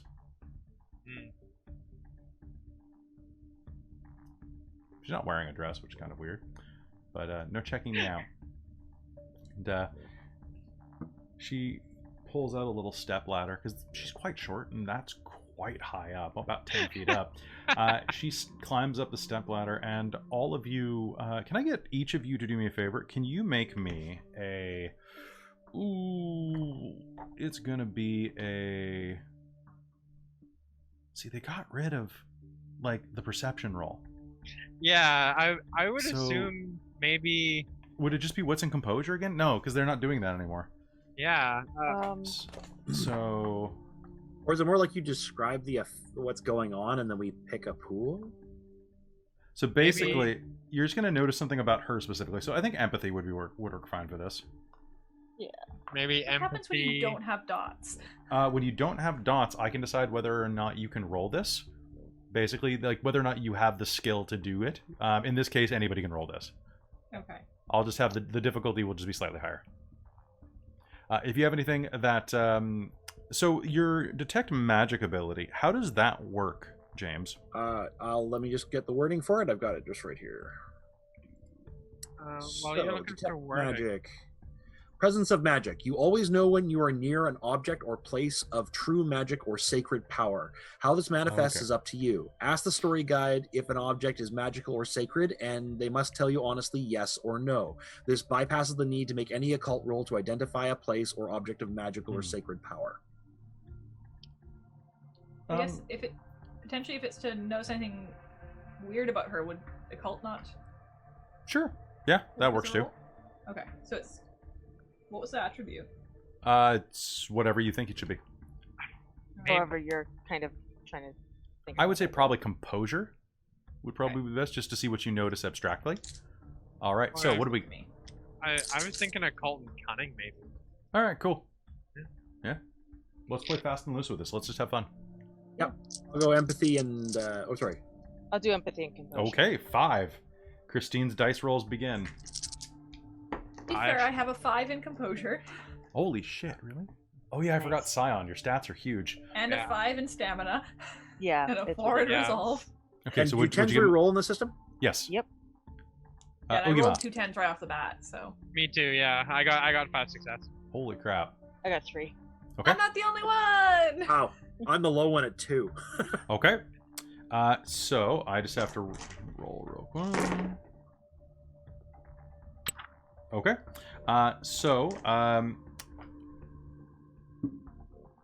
As she starts climbing the ladder, she'll say, "Hey, big guy, you can go ahead and serve yourself. The tap's right there." Oh, sure, thanks. And I'll just like reach over, pick up a mug, probably off the wall, and start filling it up. You don't give it too much head. Do it perfectly. You're well versed. The rest of you see that she climbs up the step ladder, and as she does, she kind of like tucks a hand underneath herself. Like if she was wearing a dress, this would be where she would kind of just like prevent you from looking up her skirt or something like that. But as she does, she's kind of actually just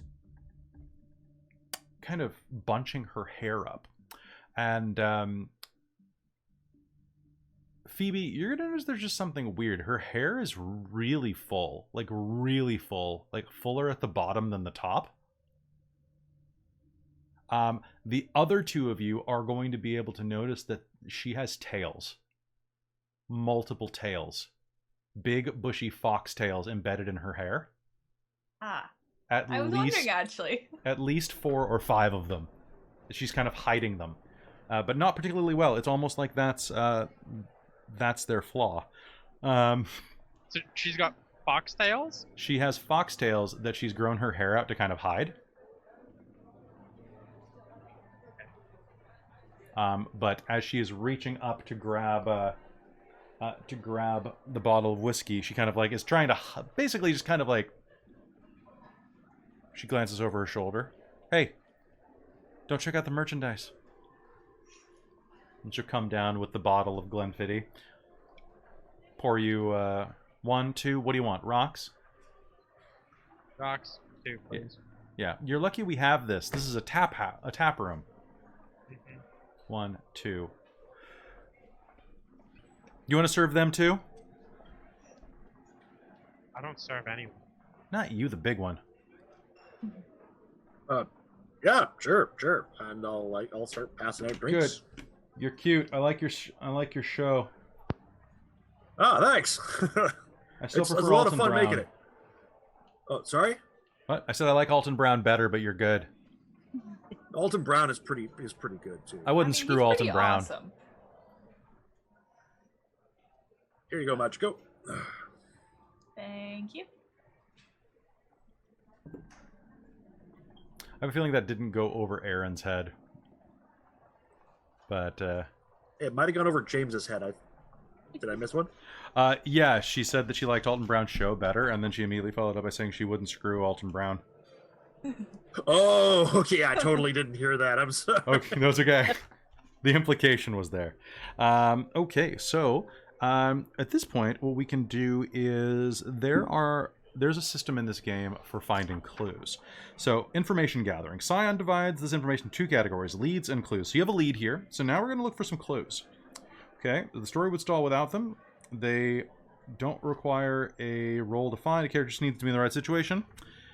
Clues offer more basic information and are generally a challenge to recover. If the character examines like a body with medicine and intellect, you can determine stuff like that. So finding clues, a variety of ways to do it. You can analyze things, you can crack things, like hack things, you can interrogate, you can survey, or you can research. Those are the big ones.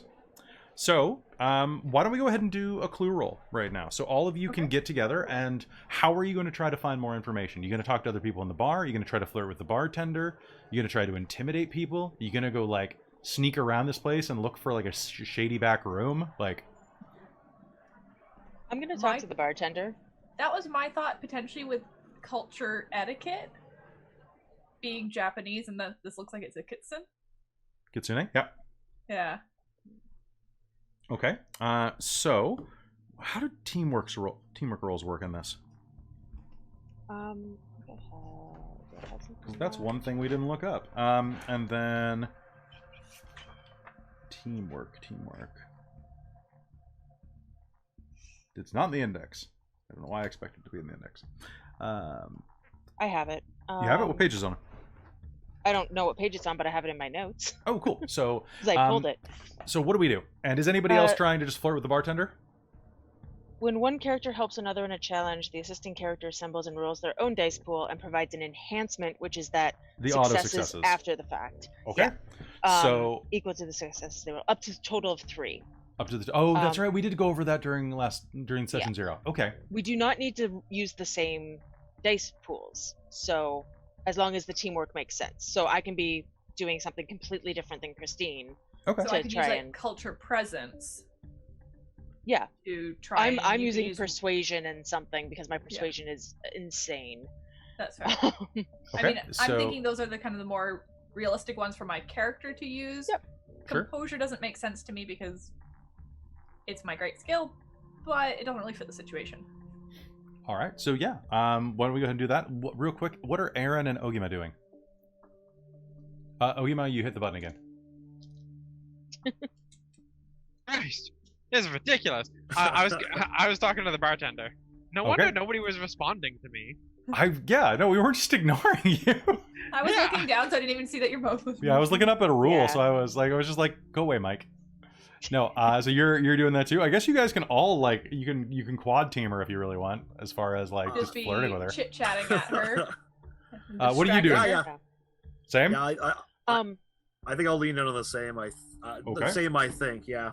All right. So who's the primary? So just so you guys know, we can only do a bonus of 3 to whoever the primary is, regardless of how many successes we roll. Oh, okay. So we may not want to do it as a teamwork roll, or we may want to do other things. Okay. So there could be some other things around here. So who wants to do what? I guess looking around, what else is in there in the room that would catch attention potentially? There could be a back room that like something like this could have taken place in. Go to the washroom sort of thing and type of thing. Yeah, there are also like a bunch of other people just hanging around that look like regulars. You could hang out with them. Mike, what were you saying? I was thinking, I was thinking bartender because I mean he owns a casino. He's pretty well versed with bartenders. Okay. That makes sense to me. Sorry, Christine, what are you doing again? I just wanted to... I guess, probably going to the washroom or something to have a look around the building, essentially. Okay, because if Ogimaa and Aaron want to talk to the bartender, because they both kind of got my great thing is talking to people, so I don't have to talk to the bartender, though. I can talk to other people in the room. So I might go talk to the guys playing pool, actually. Yeah, Ogimaa and Aaron might have better chance then because Aaron's already been told that she'd like to screw him. Yeah. Yeah, so both of you have kind of a connection to the bartender, and you might do better with a teamwork role than... Yeah, the only thing that might change that is I've got some really good ability just to meld in with anybody, like, socially. So I'm not sure if I would because you might have trouble going and talking to bikers, for example, because we know there's a couple of those guys, right? I have a persuasion of 5. Never mind, you'll be fine. I'll just and schmooze and everything will work out. Okay, it's all cool. It's all cool. Okay. All right. So who's doing what? You're going off toward the bathroom. I want to lean into Mike because he's been muted and ignored for a little while. So Mike, what were you doing? I'm just gonna start talking to the bartender. Okay. To try and get her to spill some beans. Okay. I was gonna go in with subterfuge and manipulation. Okay. And Jen, you were gonna do that as well? No, I'm gonna go talk to the guys playing pool. Okay. Because I can. Okay, so the guys are gonna stay at the bar. Yeah. Okay, so James, why don't you go ahead and roll your support pool? All right. So basically, what I'll do is I'll be asking little leading quips from the side, be like, "Oh, so you really like you really like kind of like being really kind of flirtatious, but kind of distracting her while Augie's doing his thing." Yeah, I like big guys with a lot of vitality. A vitality I have, and he'll also like he'll like and he'll be like really flirtatious back. Okay. All right, I'm gonna do persuasion and presence. Okay, and Mike, how are you going about this? So yeah, he was kind of just going about the way of like this is something we really need to know. I'm assuming you work here every night, right? Yeah, I own the place. You own the place. Yeah, I'm the strange fox. Can't you tell? Naturally, yes, of course. Makes sense. Yeah, we need to find who they were dealing Why? with. What's it worth to you? How much do you make in a month?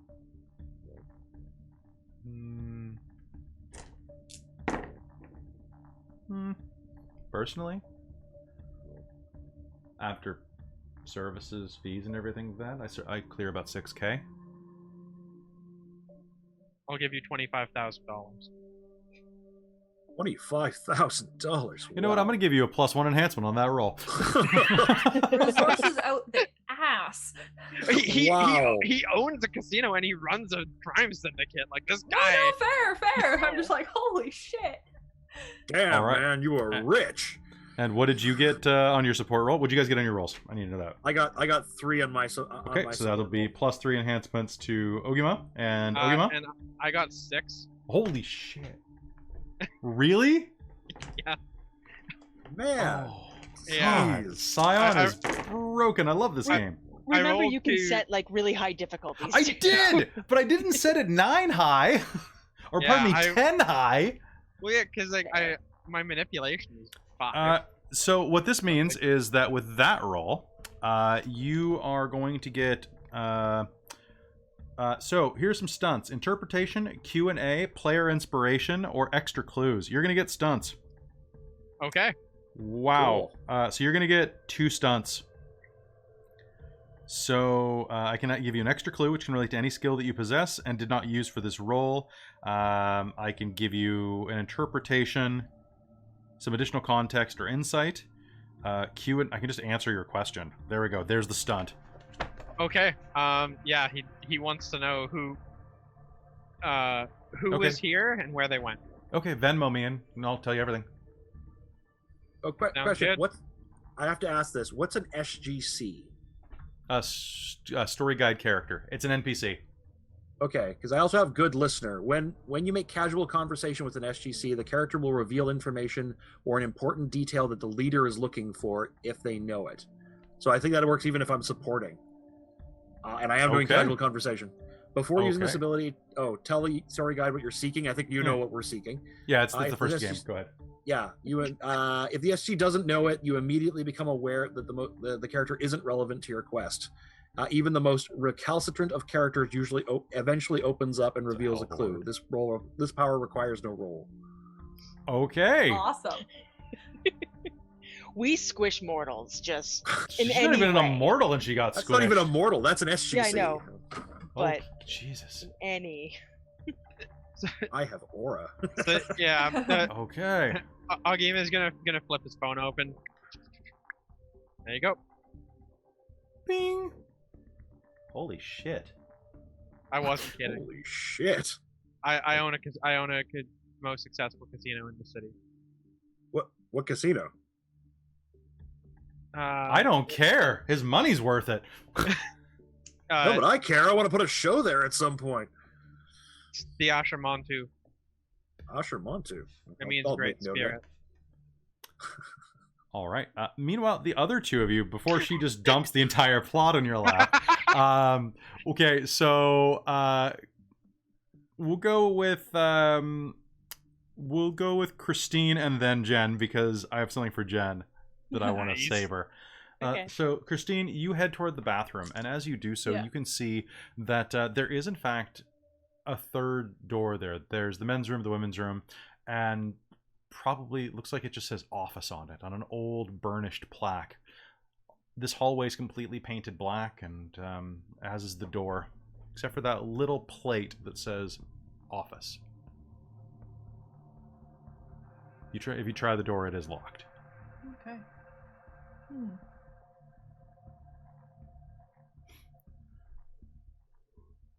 Well, I know it's there now, but I don't want to piss anybody off this early in the day.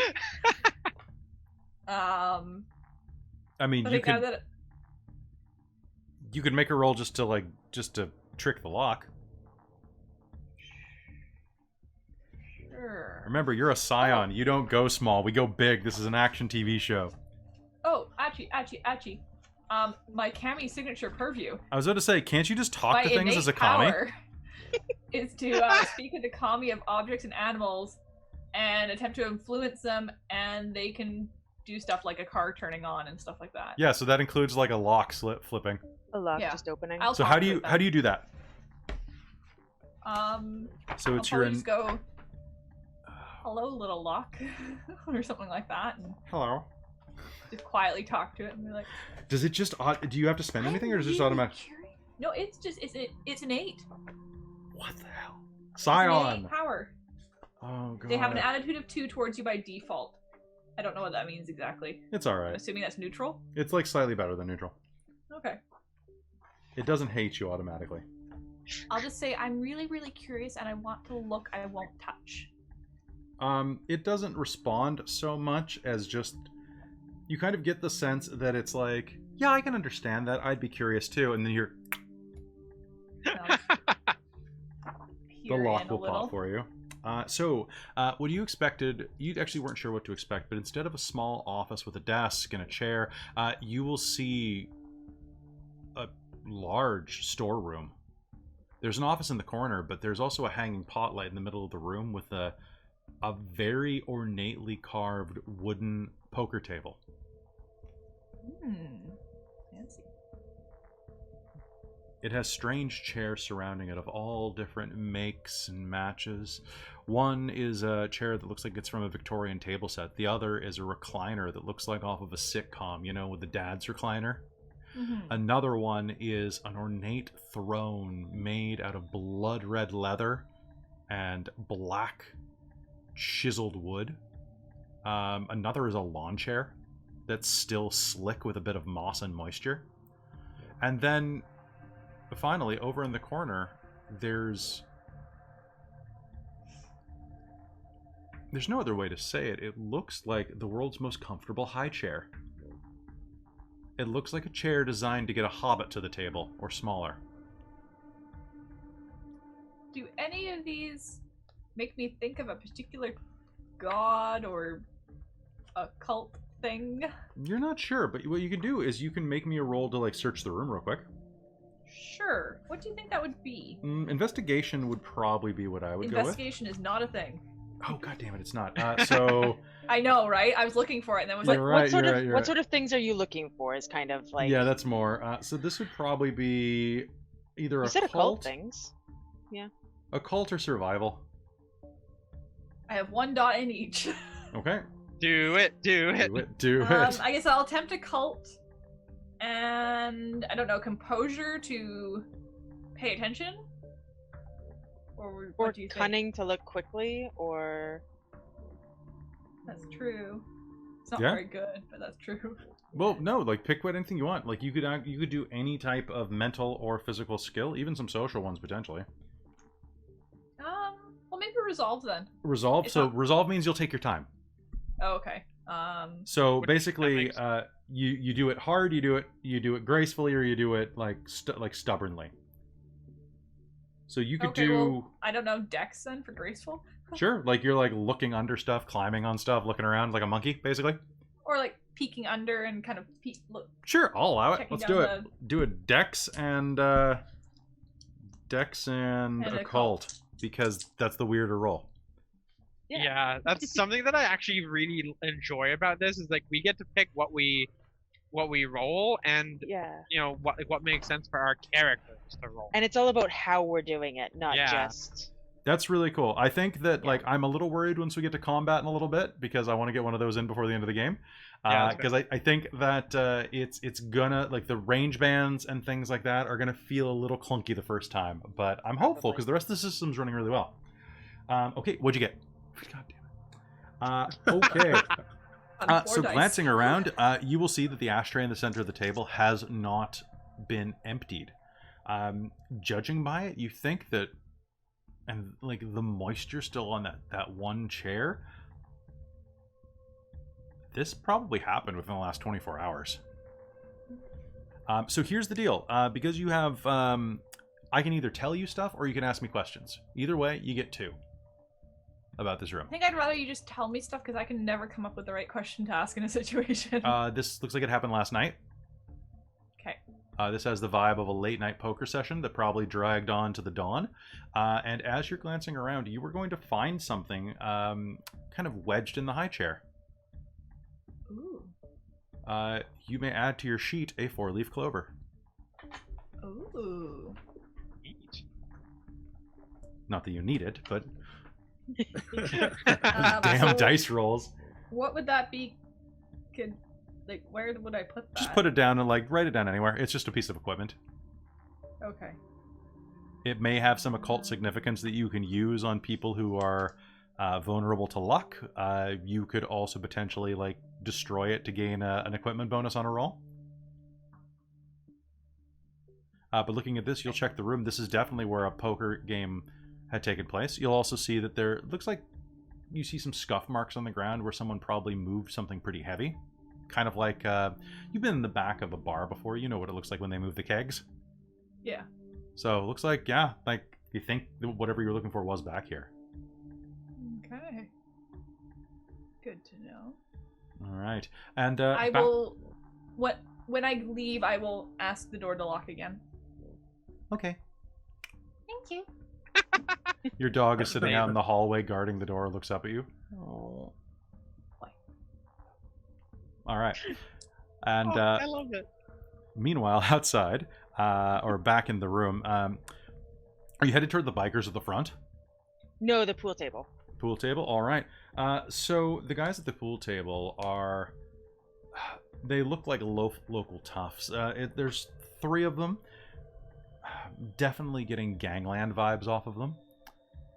In fact, as one of them leans over, you can see a little lump at the back of his shirt where you can tell that he has something tucked into his waistband. They're all wearing winter clothes, left open. It's still cold in this room. The heater doesn't seem like it's been turned on, and that's the way that people like it here. And the guy leans over, lines up his shot, and takes a look at you. He's just pushing 30. A lot of tattoos over his dark skin. He's got his hair completely shaved down on the sides and buzzed tight on the top. But has one of those very intricately designed chin and goatee beards. You can see that... actually, you can't see his arms at all because he's wearing his damn coat. He'll look up at you. You're in the wrong part of town, aren't you? I don't think so. What can I do for you? I was wondering if you'd like to play some pool. When you're done with this game, of course. He looks over at his friends, and they're just going to chuckle to themselves and roll the balls into the gutters. Looks like my game's done. Fantastic. What's your name? Phoebe. What's yours? Phoebe. Darius. Nice to meet you. Nice to meet you as well. What's a girl like you doing in a literal hole in the wall? Just looking for entertainment. Huh. I'm going to point out now that I'm probably wearing a very thin shirt because I was wearing a suit jacket. And it's very cold in here. Roger. Yes. Oh! Okay, then because we're 12-year-old boys, he's gonna just be standing there, and you're gonna see his pool cue slowly lift. Yeah. Okay.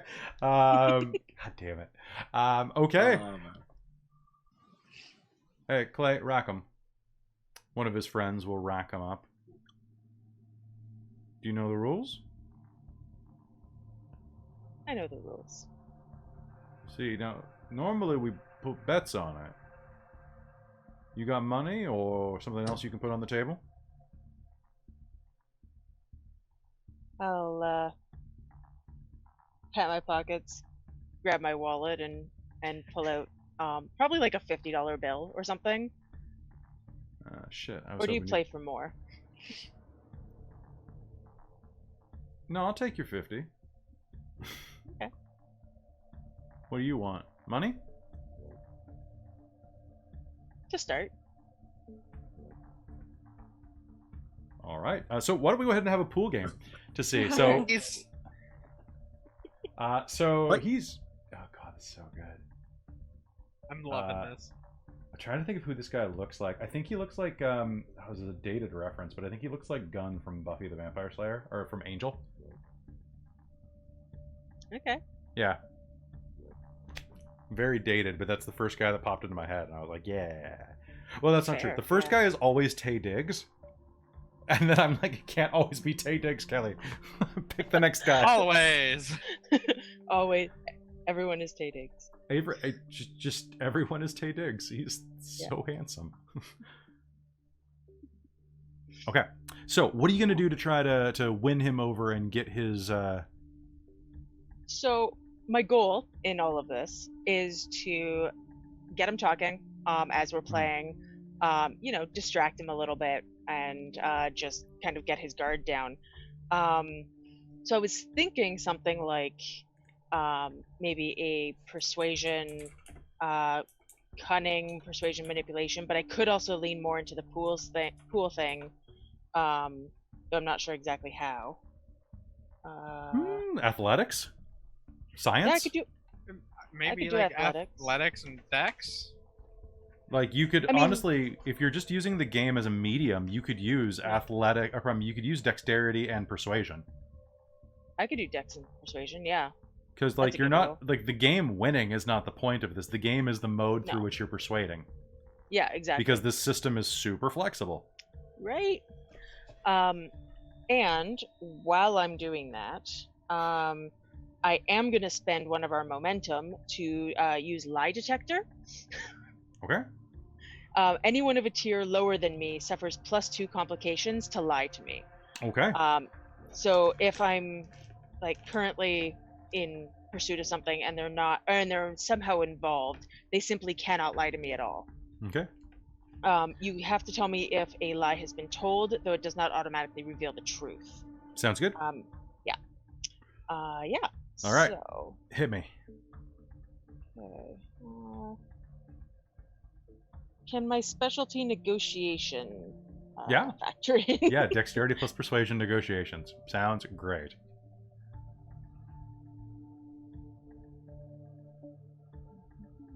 God damn.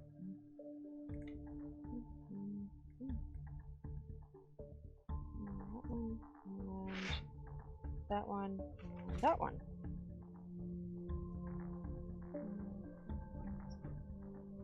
Seven successes.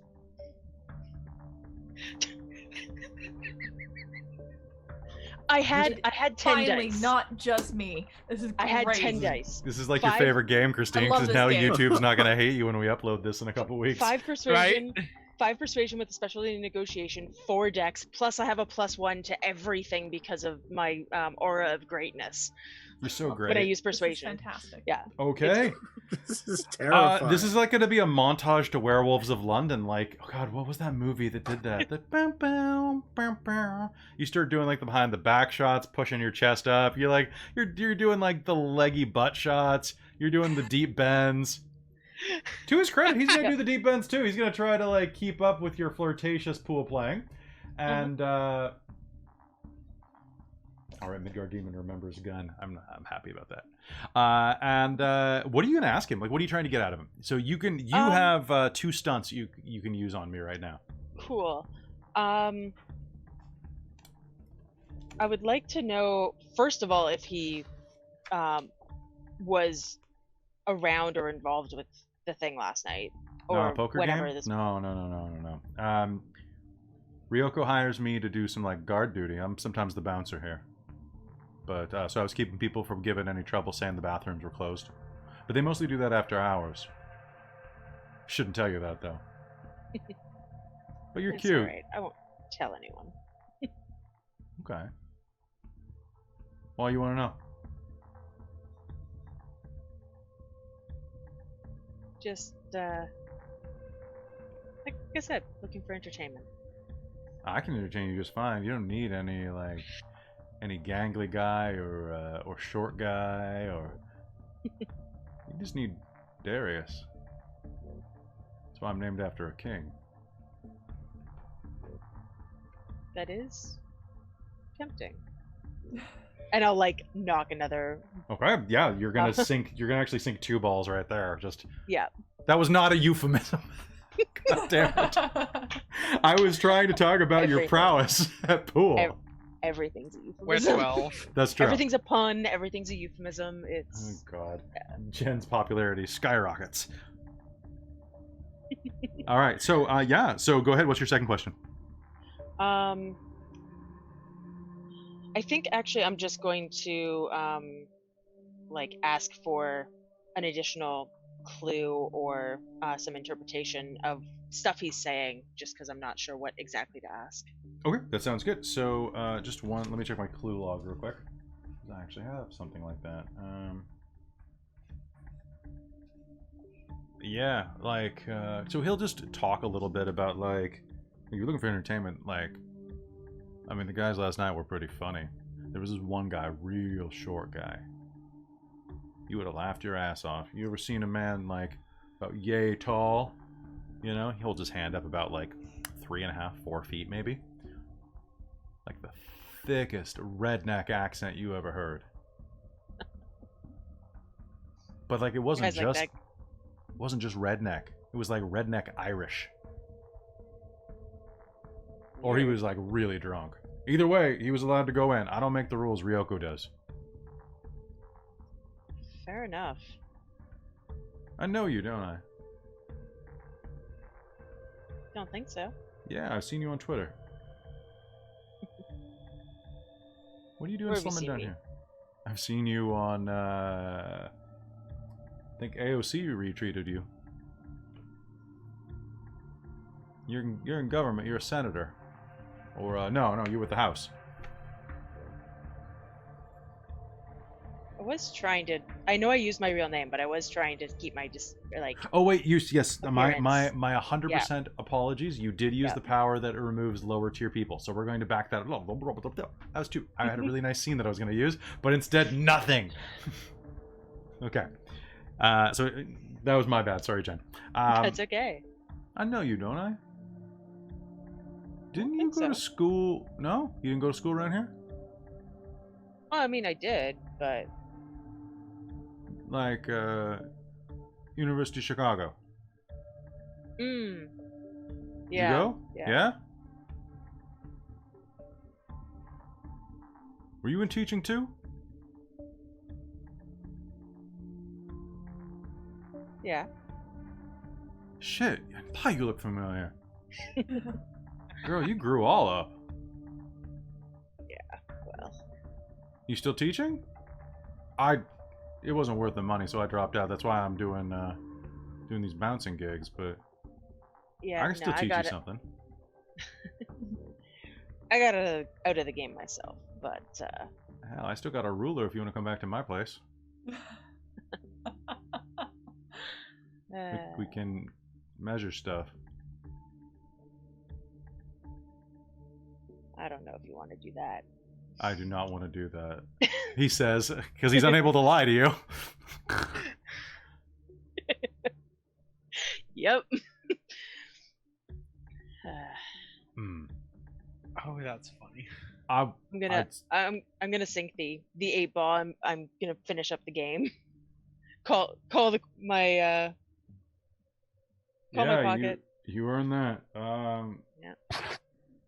Go call me if you're done at the bar. His friends are just gonna start laughing. Oh shit! The king is dead. The king is dead. I'm gonna look over at the group and be like, "You might want to collect your friend. I think he's." Oh, he's dead. Yeah. He's just going to ashamedly go to the corner and like drink the rest of his beer. Meanwhile, back at the bar, take my cash. You have been going back and forth against the bartender. His name is Ryoko. You've discovered, and you've given her the money, and she's like, "All right, what do you want to know?" I want to know who they were. Okay, I can tell you. Some high rollers. There was Brightburn, Loki, Teague, Dannon, and Tara. We're all back there.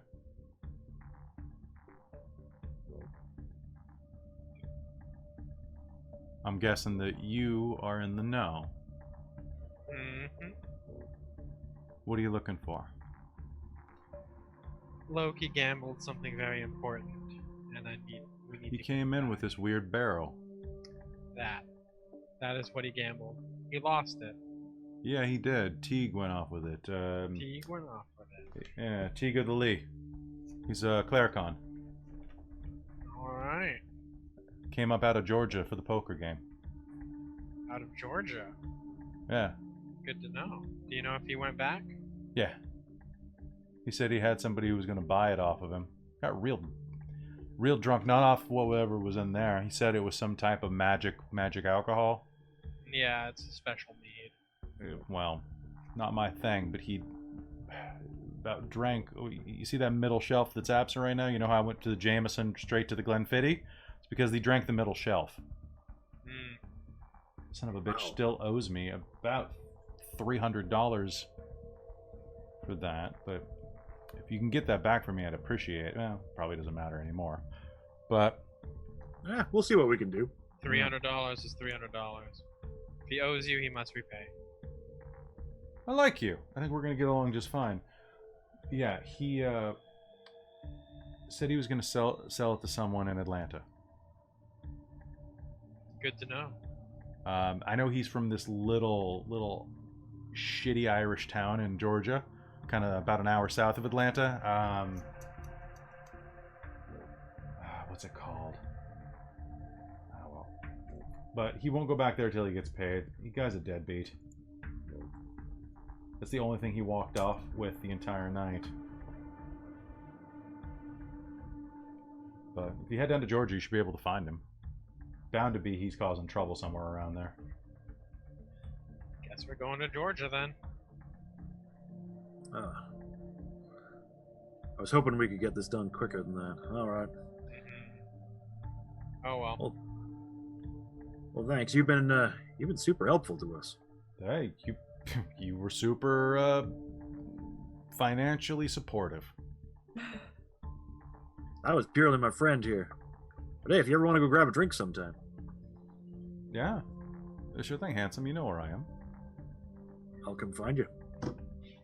If you're looking to upgrade your business, give me a call. And he'll slide a business card across the table. She'll take it, look at it, and give it a kiss, and put it into the pocket of her shirt. I pay employees well. I can see that, sir. Okay. At that point, you are going to manage to walk your way back over. Both of you are all going to reconvene right next to the bar with your drinks. What do? Do you update each other? Yeah, looks like we're going to Atlanta. Oh, okay. Fun.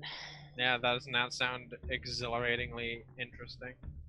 We're gonna go all over the bloody states, aren't we? Yes. Probably. Not exactly how I wanted to spend my holiday, but better than nothing, I guess. Mm.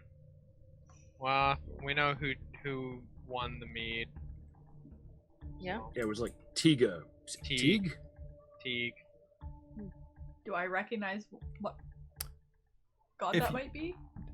Sure. If you make me, so it's Tiga the Lee, and anybody here can make me an into occult roll, or a whatever an occult roll. I guess I'll make that roll too. I'm gonna use cunning because I don't know a lot of occult and it's just kind of off the cuff. So Okay, sure. Yeah, I'll do intellect. I've been like, I trade in stories, so like, I can imagine myself picking that up. Yeah. I think I'll use cunning as well. It's not great, but it's better than intellect. Sure. I did not go for the smarts. I went with cunning as well. I got 4 successes. 4 successes. Nice. I only got 1. Well, I rolled a shit ton of 10s, so Okay. So I got Phoebe, one. it sure sounds Irish. And what'd you get? You got 1? I got one. Okay, so those of you who got 1, it sure sounds Irish. That's about all you get off it. Doesn't you're like, okay, something Irish mythy. You kind of look at you look over at Aaron. Aaron kind of looks over at you, wondering why you're looking at him. How many did you get again, Ogimaa? I got 5. You got 5? Okay. Yes. Okay, so both of you pulled an amazing success off. That's fantastic. Both of you will off know 3 enough dice, I rolled 3 10s. That's beautiful. So Tiga And the then Lee, rolled 2 more. both of you are going to automatically know that Tiga the Lee is a Cluricon. Cluricons are kind of like leprechauns, but meaner. Teague of the Lee, you've heard of him. He is kind of a mid-ranked clericon. There have actually been some movies in our world made about him, or at least using him as a name. But what you need to know is that he's kind of a nasty drunk. Real mean-spirited little bastard. And probably the guy that was sitting in that high chair who dropped that 4-leaf clover. Huh. Whether or not you can use that to find him, whether or not I he's... bet this was helping him win last night. Probably. Is that magical? Yes, it is magical. As soon as it comes out of her pocket, it's your ping. Ooh, Gonna hey, put you back found in a the charm there. Very Yeah. nice. I think it was where he was sitting. I wanted to look at it. Oh, well. Nice. I'll hold it up again. May I? Oh, these things always smell so fantastic. Ugh. Sorry, it's like a spice that just kind of rolls off of it. Cool, That don't mo- eat it. I'm not gonna eat it. It's too valuable. Here you go. I'll pass it back. I'll pop it back in the pocket. All right. You guys head out? Yeah, I Yeah. think so. Yeah. Better to Let's get head- driving. Drive to Atlanta, I guess. I will finish that drink that I had and then Okay. Ryoka wishes you well, and before long, a few hours pass, and you are headed down the highway. You're booking it, making your way down to Georgia, sweet Georgia. So heading out of Chicago, you are going to find yourself down on I-90, headed south. You've got a couple different directions you can go. You can either cut through Indiana, or you can ride Illinois all the way down and then cut across Kentucky. Oh, I vote Kentucky. They have like the best bourbons, the best barbecue. Okay. Sure. Kentucky Yeah. sounds good. I could go with barbecue for dinner, sure. Okay. So it's getting to about 9 o'clock right now, so you'll have to find a late night place, but that's not necessarily a problem. So you're actually going to be taking I-57 down. You're making your way down through Tuscaloosa, through Champaign, through Mattoon, through Effingham, all the way down. You can actually see the signs that are saying if you hop on I-70, you'll be able to punch it over to St. Louis any minute now. But for the most part, this is farmland. With this winding, tremendous interstate cutting through it. You make your way down toward Mount Vernon. And as you do, you just chatting, getting to know each other at all, or being pretty quiet? I think so. Oh A yeah. little bit, yeah. I mean, Machiko would be trying to get some conversation going just to get to know who the hell is going to have her back. Aaron Yeah. would just roll right into that. He's a talker. Yeah. Phoebe He'd be kind of asking goes back. questions. Oh yeah, sorry. Go ahead. I was gonna say Phoebe kind of goes back and forth between like super extroverted and talking about things, and then just quiet and letting Aaron talk. Ogimaa he's more quiet than talkative. He'll answer questions if he's asked stuff, but he won't really ask things, basically. Okay. So. And as you are driving down the road, you are punching it down. And you're making fantastic time. The Sleipnir drives wonderfly.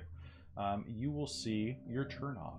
Just around the time you see the St. Louis turn, you'll see a sign to head on I-64 over towards Louisville. You veer off there, and it's not too much further before you see a sign for a place called Grayville. No, we're going to use Burnt Prairie. Burnt Prairie sounds way better. Nice. Burnt Prairie. And a sign that says 24-hour barbecue. Slow Southern style. And it's got a pig eating a bunch of ribs on the sign. In this old 70s cartoon style. Oh, it's even got a cannibalistic pig. Okay, we got to stop here. Come on, this Okay. got to be the thing. Okay. That Okay. sounds good. I You're the guess expert. you would Smell know it how from to here. spot them, so... Okay. So you see the off turn that looks like it's in town, so it's probably about a 5 mile segue, kind of going through some back 2 lanes to get there into this little town. And you pull off. The snow's coming down pretty hard at this point. Coming down in sheets and troves. And the Sleipnir, though, is sure-footed, or sure-tired at least. Never tired. And as you are going, you are crunching through the snow, seeing passing cars. Everything is peaceful. Everything is gorgeous. Everything is a dexterity and drive roll, if you don't mind. Or a drive roll, please. Or a pilot roll, I should say. Alright, so you're saying dex? Or am I fighting Dex, the car, so would composure. it be might? Sure, it could be might. Sleipnir gives you an equipment bonus of +3. Is that an enhancement? Oh, you said I or- could An use enhancement, composure? yes. Because we I'm don't sorry. do dice bonuses. That's true. Yeah, that's what I meant. So the car is a +3 enhancement on its own. So what does that do? You have 3 successes. 3 out of successes. After you. Okay, so I'm not adding success dice, roll. though. Yeah, you're You not have adding to dice. Succeed first. You have to succeed first, and then you get the 3 auto successes on top Yeah, of whatever. it's basically like a weapon bonus on New World of Darkness, like Chronicles of Darkness stuff. Like, if your shot hits, it does a minimum amount of extra damage. Okay, well, when I first rolled, I got 3 10s, a 9, and an 8. Oh my god. So 34 successes later. 34 successes later, Yeah. it's next Friday, Like, and am I just need a to... fantastic driver. Just Yeah. Okay, so good. so One good. sec. The best driver ever. Okay, and there's something in the chat for you guys if you want to have it in your background. Are you shitting me? 9 successes? No! Oh, that is lovely. Okay. So many 10s. As the sound of the highway begins to fade as you drive down this small 2-way road. This is one of those new dice sets that we got online, so maybe Oh, they're really? like badly weighted Chinese dice. The factory dice. Probably, Yeah. probably. So as you are driving, you are going to hear the sound of traffic fading into the distance.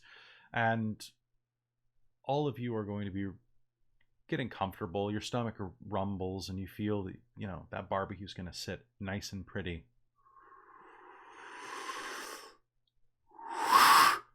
You hear the sound of something huge flying through the air.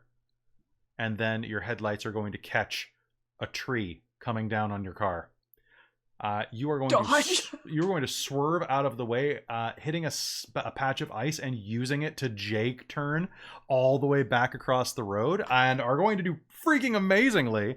I don't even know what to give you Like for that. stunt driver. What do you style. want to do? Describe what you were doing. You're on a 2-lane road with a sharp embankment on the other side, snow everywhere. You can see it about 5 blocks in the distance, about like a half-mile away. You can see the restaurant, and then suddenly an evergreen tree is launched at you like a spear. What do you do? Like straight at us? Straight at you. Okay, so I'm thinking swerve a little, go sideways down, and then swerve back, All right. and then keep going towards whatever threw that, so that we can maybe like get it, and maybe have bonuses towards my next dodge, because I'm assuming they're Okay. going to try and throw another at me. All right. So the tree slams into the actually. And she's going to kind of like just be like, "Whoa, what the?" Okay. And then you guys are all going to get thrown against the one wall or something while she does Okay. Oh it. yeah. Yeah. Aaron's yeah. probably like, "Oh shit!" This whole Um, thing is going on. Kelly, yes, That was a tree. does this car have a sunroof? of course it does. Oh, of course it would. Okay, and what is it? What So- time of the day is it? It is about, by the time you get there, about 10 o'clock at night. It's pretty dark, and there's snow coming down, and I want everyone to give me an initiative roll. So, Jen, you remember how to do that. How do we do it? Let me bring that. I think you just roll kind of the skill that you are kind of wanting to do, like your combat skill. Mhm. So if firearms, if you're planning on using guns close combat, if that's kind of what you do, plus I think it's dexterity or it might be or might, but I can't remember. I think it was might. I think it depends on which one you're doing.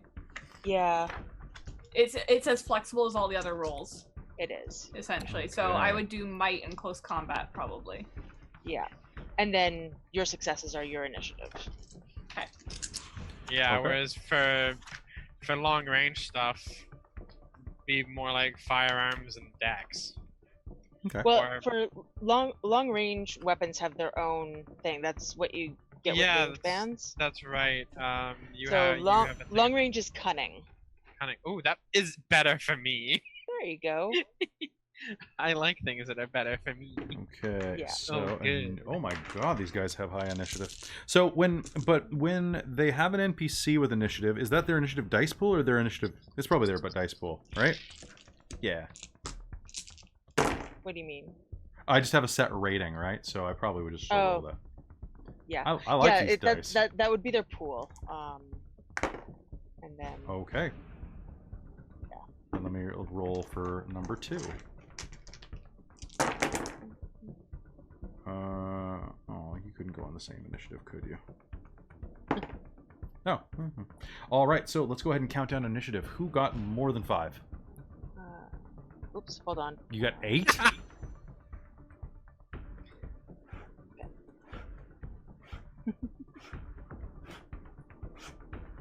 All right. Anybody beat 8? Okay, so Machiko. Oh, do you want to roll for Yuki? Sure. Do you have I Yuki? don't- Well, I don't actually know how it works because they don't give you that. They just say they have 9 dice in their pool or Oh, something. hmm. Or like that. Like have Yuki. them- Yuki can go on your turn then, until we figure that out next session. Yuki is a 3-dot creature. Player created creatures have 9 dice in their primary pools, which I don't know what that means. Because they never told you anything more than that about a creature. So I'm guessing that would be Seemed like- 9 dice for initiative then, because he's going to do what he knows how to do, which is bite. That's kind of what I would think too. Yeah. I would assume. So that's what we're going to do until someone tells us differently in the chat. Okay, so 9 dice. 9 dice. All right, so who got above 5? 5? 5. 5. Okay, what happens on a tie? I think it's your pool. Okay, so I have a pool of 9. What do you guys have a pool of? I have a pool of 8. I have a pool of 9. Okay, You so got 4. ready, Mike? we're on a delay, so let's just be honest. 1, 2, 3. Raise it. Scissors. Scissors. There. Okay. Okay. Roll a single dice. I rolled a 5.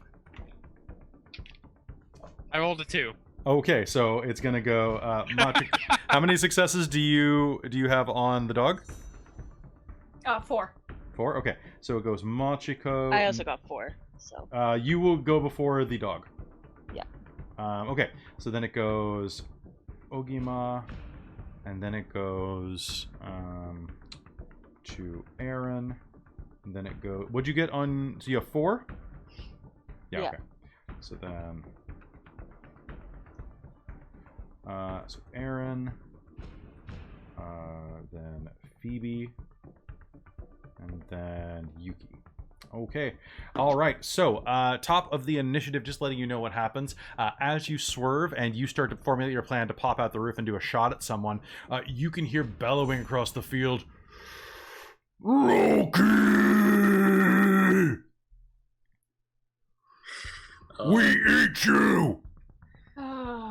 And you will see, all of you, at the corners of the windows, because you have great vision out of this car, 2 tremendous, hairy beasts, roughly, what's my size here? Very large. We're going to say very large. These things are about 25 feet tall, and are going to amble out of some of the tree growth on the other side of this cow field that's covered in snow. There are 2 of them. One of them wrenches up another tree, and the other pulls a giant stone out of the ground. Wait. Nope, he picks up a cow. Okay. Yep.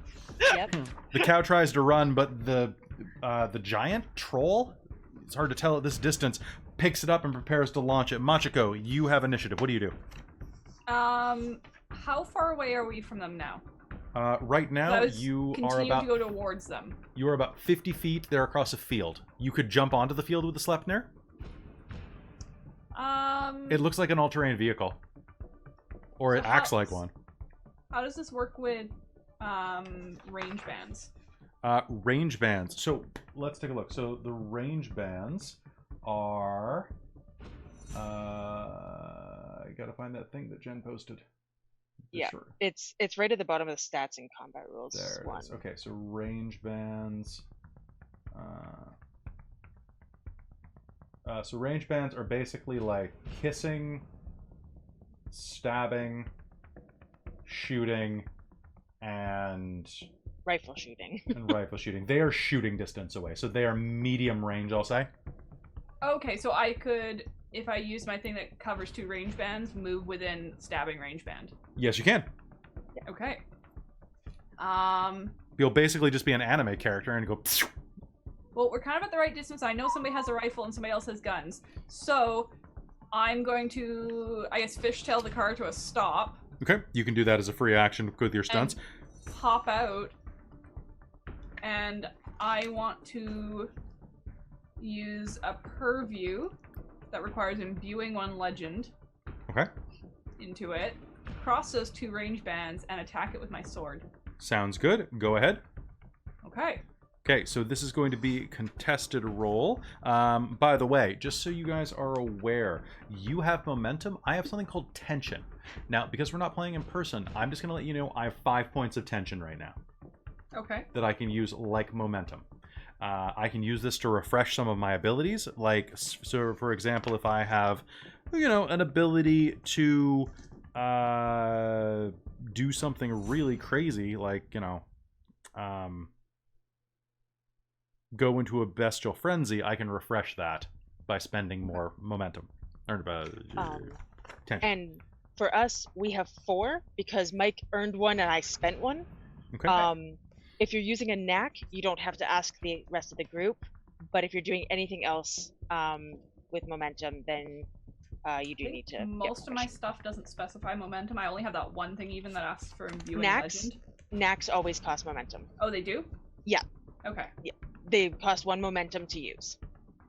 Okay, and do you have to specify before you do an attack or something if you're going to use a knack? Like my relic has a knack as part of it if you successfully hit. In that case, no, because then you're activating it with... Maybe knacks don't. I'm just Because they don't actually say noticing. in the knack that you have to spend momentum Well, to do that. but one of the write-ups I have, it says if it has a knack that requires spending momentum, but I Some didn't some see any knacks that do did. require momentum. Okay, because I didn't see any that did. Oh, really? Because I think it's Well, on a... 'cause, like, it's kind of so one of mine says spend momentum to switch the benefit to another weapon, but you don't Okay. spend to apply it to the Then- first weapon. Yeah, then As far as I can tell, so we I think don't it does actually tell you. have to. Okay. Then we actually have 5 momentum because I didn't Sweet. need to spend for mine. Okay, so that's totally fine. There we go. Smash and bash, and then... Okay, and then when we have a specialty on a skill, that's an extra dice still? Yes. Yes. Sweet. Alright, well, I'm gonna pull Kusanagi. Which is great, because it's a grass cutter, so that's even great. Okay, cool. Yep. And I'm gonna attack with that. So that's just the Sounds- normal dice roll, right? That's just a normal dice roll, and it's going to be contested by my... I guess my survival pool. Okay. So, just in advance, so you know that weapon has the lethal, melee, versatile, aggravated, concealable, and brutal tags. Okay, I don't know all of those off the top of my head. I will say that I have tough hide, which means that I have 3 points of armor. Well, one of those goes through armor. Okay, all the way through, or just through some? Okay, well, 1 sec. I'll just read them so you know what they do before Please. I start. Yeah, let's go ahead. So, aggravated.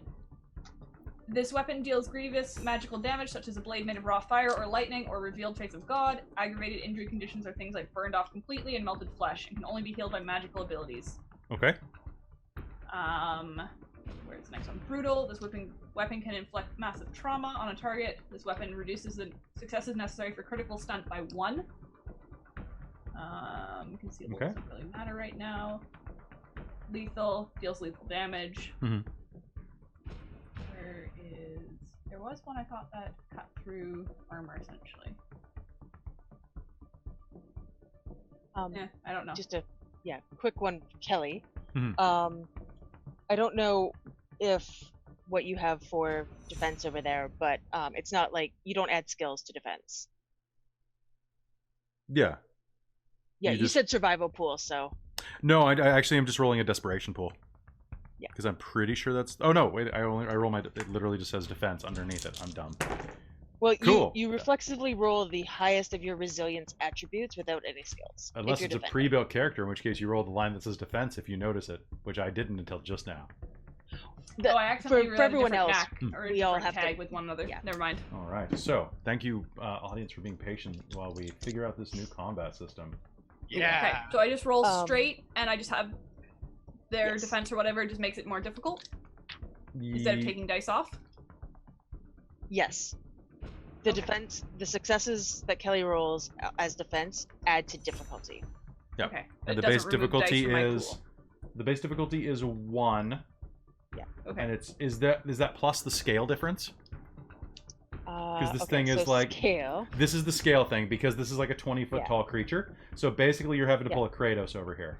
Yeah, Christine, you might as well just roll your dice, and then we'll work we'll out scale. decide Okay, what I'm just trying to happens. make sure that I'm not taking dice off like in every No. other No, no, no. You setting. don't have to. No, you're You right. never That's what have I'm trying to remove ask. dice. Oh, Yeah. fair. No, you're not.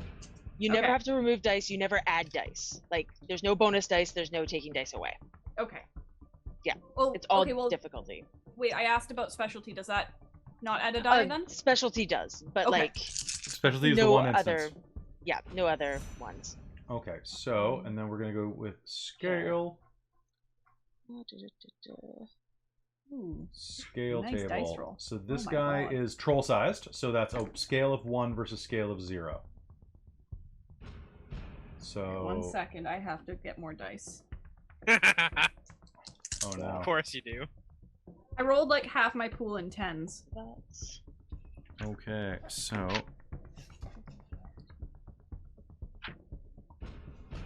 9. okay, that's good to know. So I believe that my This purple success set loves this game apparently. Did not roll that well in Werewolf. So Kelly, Yeah. scale enhancement bonuses. So Mhm. if you're at a scale of 1, that's a plus whatever. Plus 1. Yeah, because you guys are human sized. Well, it's a scale of 1, but I think the actual yeah, What? if you look up to the scale rank, There's a typo table? in the index here. if you look up to the scale rank table, if you're at a scale of 1 compared to a scale of 0, it's a +2 for dramatic.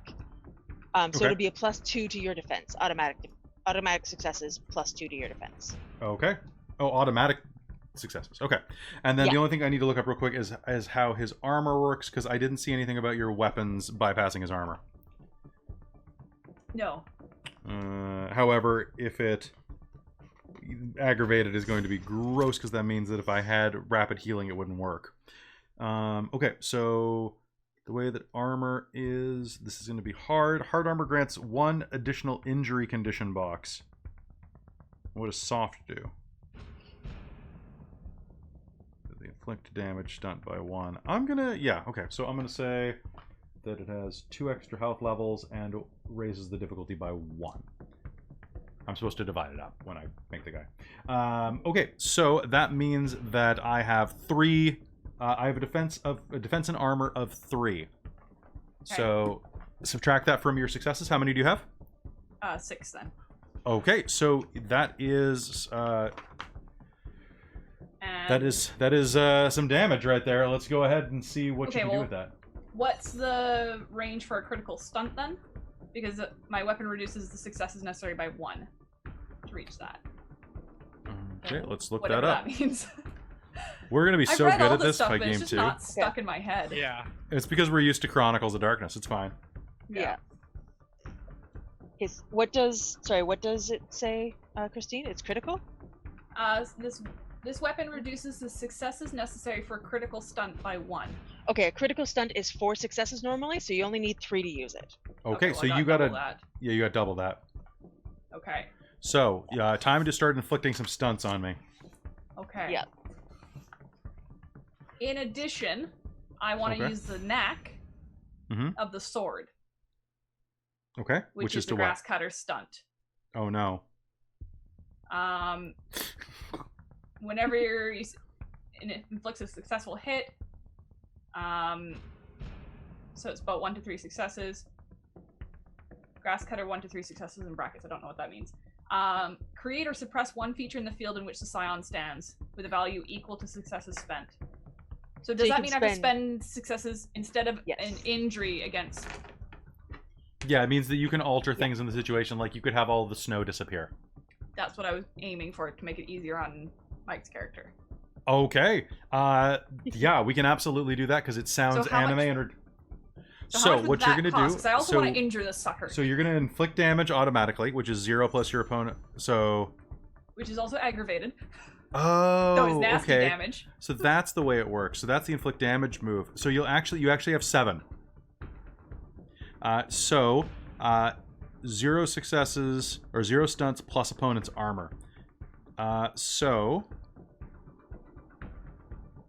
that's just taking off the armor from the successes anyway. Like, we were fine. Yeah, that's fair. So can you inflict damage multiple times, or do you have to go to the critical to deal the additional injury condition? Let me look. Because that's the thing that's just confusing me right there. Yeah. One thing that you can do as well is that you know what, he's got natural weapons, but he's got like 2 arms and a mouth. I was gonna say you could cut his arm off, but he's got a couple more. That's what aggravated kind of lists. So I could just keep cutting arms off. That is true. It's getting really warm in here. Yeah, I've got my window open actually. I forgot to open mine before we started game. Me too. Oh no. Yeah, I knew I was wearing a jacket and a wig, and I figured. You can also blind him. Yeah. Ooh. I like that. That's pretty neat. That should give him disadvantage, right, on trying to hit us? Only on shooting and throwing, apparently. Oh, okay. Literally, all it is saying is, after succeeding, you may spend additional successes to apply stunts. So you can apply as many stunts as you have successes based on what they cost. Okay, so when you're applying damage, so let's look up inflict damage real quick, just so that we know that we're doing it right. Resolving damage. There are 4 categories corresponding. Beyond that, you're taken out. Okay.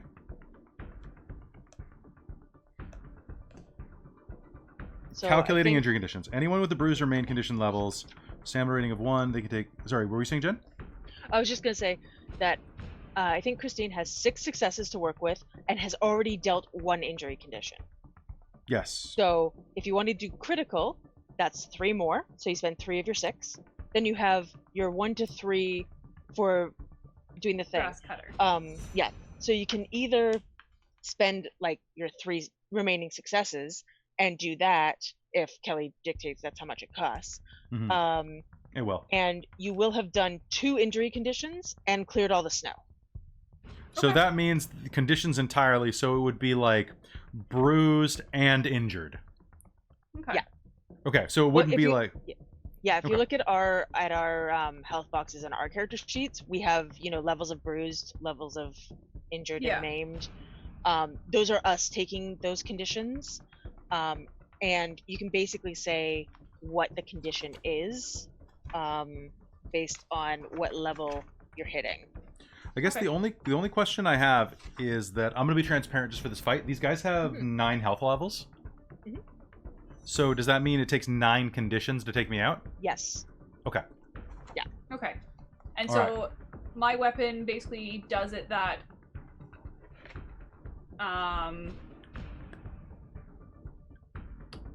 the injuries aggravated injury condition I inflict cannot be healed except by magical ability, Yes. Yes. sort of thing. Yeah. So it's more Okay. of a So- perk up. So yeah, you can do things like, if you get the bruised injury condition, Mhm. They have a black eye or something, and it can cause an effect. And Yeah, we're going to whatnot. say that probably bruised ribs is the one where you start to cut through their armor a bit, so it lowers their defense by 1. Yeah.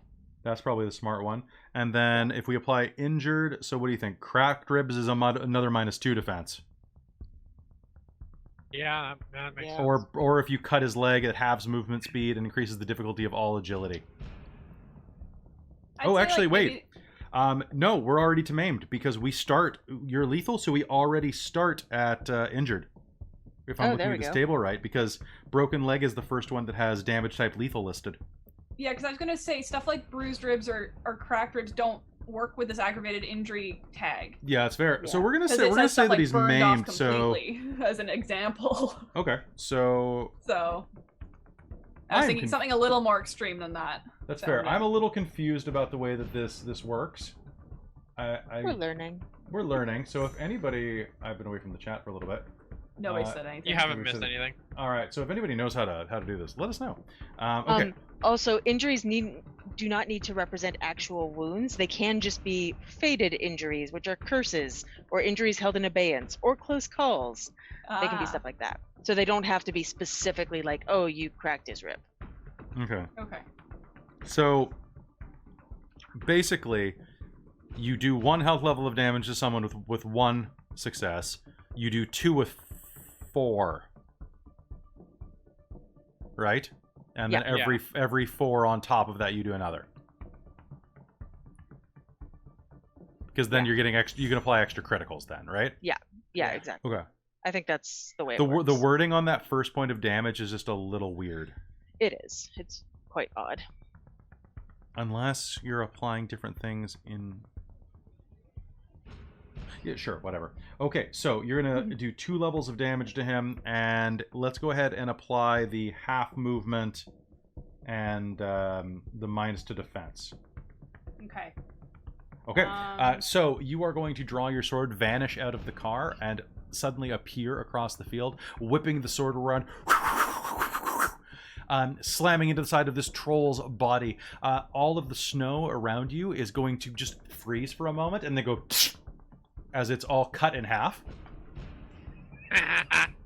That's cool. It is, Nice. yeah. All I right. do that kind of like Inuyasha move of like the wind scar thing and just hurt the snow. Basically, yeah. All right. It is that troll's turn this round, though, and that troll Okay. is going to Am I- scream. How does disengage work in this system?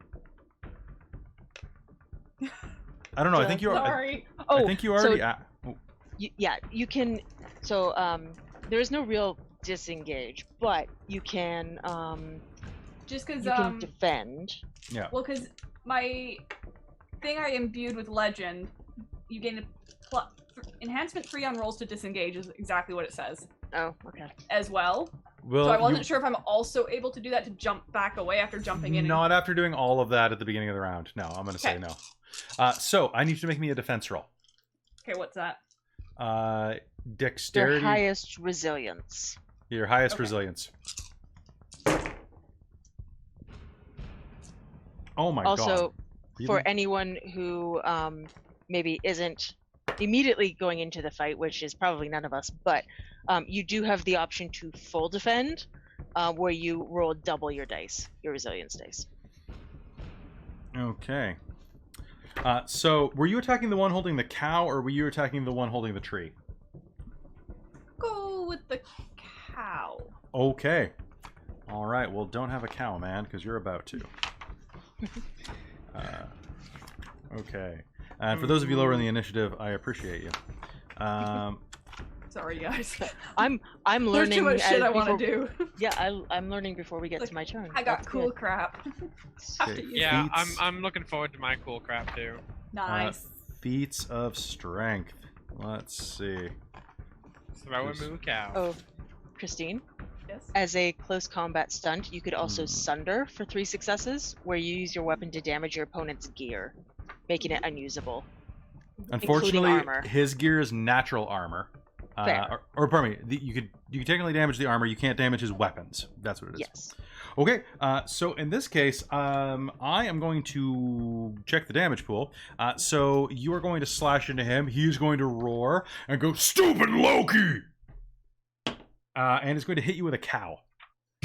Okay. Not very hard. You're going to take the bruised condition. Okay, when do you need my defense roll? Did you already roll it? Yeah. Oh, how many did you get? 5. Oh. You didn't actually ask me first, So so I was kind of he confused. swings the cow at you. And you are going to matrix dodge with the cow going over you in slow motion. Slow motion? Slow I motion. step off of it and gracefully jump to the ground. Okay. Then never mind. All right, Ogimaa. Okay, that sunroof is coming open. Okay. And I'll just say down to the folks in the car, all right, time to go to work. And I love this character. It's great. he reaches into his Yeah. suit So good. and pulls out this giant sniper rifle. Okay. He jacks around and takes a shot. Okay. And so tags on this thing are that are the relevant ones. Aggravated and piercing are 2 of them. Okay. So piercing means that nice. it'll ignore his armor. Yeah, so that's nice. And this is a specialty for me. Okay. So how many dice does that one add? Adds +1. +1 dice. Okay. So Okay. And is there a defense against ranged attacks still? There is, right? Because it's just your resolve. Okay, cool. Yep. So I've rolled mine, which was not particularly great. okay, I'm rolling my attack. And now this is a spirit rifle. Okay. So what that does according to this Oh. is they must be charged with a war dance and have their bullets blessed by blood. If it fires bullets with unerring accuracy and burns the flesh of Titan spawn. This is a Nice. Titan spawn. Jen? Kelly. Oh, yeah. The target declares the defense action they wish to take and rolls for a defensive action if it's their first time in the turn being attacked. Oh, there's that rule we were wondering about. Yeah. Cool. So my 2 successes are not anymore. Okay, go ahead. Okay, so that's the thing. Here we go. Okay, so this burns Titan flesh. That's great. Yeah, that's awesome. How does 7 sound? It sounds like 7 more than my defense. And then, Christine used that defense thing, so I don't have a reduce the damage condition thing. So what tags does your gun have? Does it have the one that allows you to crit easier? Oh, actually, and I get the general enhancements of +2. So what did I say? 6? So it's 9. You said, Oh, you said yeah. 7. So it's 9 successes. Okay. And so So what are you gonna buy, buddy? I'm gonna buy. So what are you? Oh, yeah, you have long range stunts. That's right. Yeah, I have the Yep. long range stunts. So yeah, critical hit for 4 successes. I Okay. can't disarm him because he has natural. And my defense is 0 because Christine's sword slash cut my defense down. So that Okay. means that you're doing 1 for free, just for Okay. hitting me, and then 4, if I'm not mistaken, right? Because it's Yeah. 0 plus, yeah, because it goes into stunt points. So you Depending still- on, it's a troll, but depending on successes, if you have successes equal to opponent's stamina, you could knock him prone. Does that spend all of your stunts? It depends on how much stamina you have. I think I'm gonna focus this one on damage. Sure. Okay. So that would be what? 1 damage, and then 2 for the crit. yeah, and then Yeah. two crits Yeah. because I got 9 successes. So it'd be Yeah, you could spending do- 8 towards crit. Yeah, you could do 3. 3. Yeah. So let's do that thing, and let's see if we can't put this thing down. All right, so you are going to fire a tremendous shot into its chest. It is going to rear back. It's not down, but it is bleeding profusely, spraying blood all over. That your little ninja friend is dodging around, not getting blood on her. Yeah, I mean, I would probably have that reaction too if a 338 Lapua Magnum round charged with blood came at me. Yeah. So the blood also does extra damage, though, right? It doesn't actually say. It literally just says it fires bullets with unerring accuracy and burns the flesh of Titan spawn. It doesn't have any tags or conditions or anything. No, it's a relic. Hmm. Are there any tags that get added to weapons that I should know about? So 125 is armor. Nope. Yeah, 124 is weapon tags. Natural piercing. Thrown, two-handed concealable, shockwave, returning, reach, range, pushing, loud, versatile, worn, lethal, firearm. Mike, roll one more. Did you note that your gun has a +1 enhancement to firearms rolls? Oh no, I didn't. Because your gun has the firearm tag, right? Yeah. That's a +1 enhancement, so you actually rolled 1 more success. Oh, okay. So I just do. That's just another. Firearms okay. do an additional success when they hit. And then an additional success. Neat. it's- And yeah, that also has the aggravated tag on there too. So. That's the burning part. Burned off or completely melted flesh. They can only be healed. Okay, that's why it burns. Okay. So you have, I guess, 1 more point of damage. Where are you trying to shoot him? I'm going like center mass. Center mass? Okay, then we're going to imply internal bleeding, which is going to give him, how much more? +4 difficulty to all of my actions. Nice. That's gross. All right, Aaron, you're up finally. Your beard's grown. All right. So if I get this straight, one of them is getting pulped by those two, and the other one has basically not been engaged yet. The other one has not been engaged at all. All right. I am going to close with that one. What's the range increment to that? So that's they're at medium range. Okay. So to close with that, I need to do what, a move and a rush to close to melee range.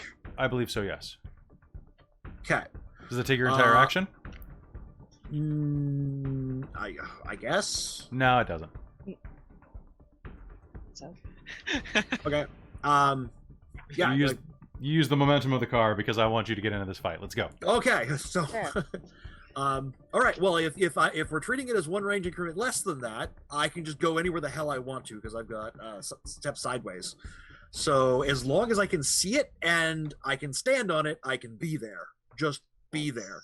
Okay. So what I'd like to do is probably, this thing's like big, right? I'd like to get right up, like just basically like step out of the car, tap my bat on the ground twice, and suddenly be on it, standing on the side of its shoulders, and I just want to golf swing into the side of its head. All right.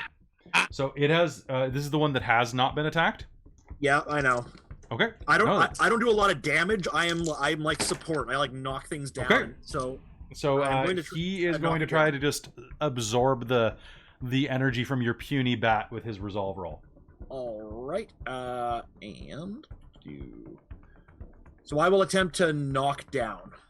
Okay.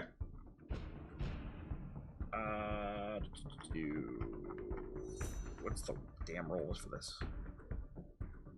No, I want to leave that one up. And I'm imbuing pistons for fists. Okay. Where's the thing. So I'm doing so for knockdown. Sorry, Jen. For knockdown, is it just the normal might and close combat? Yeah, I believe so.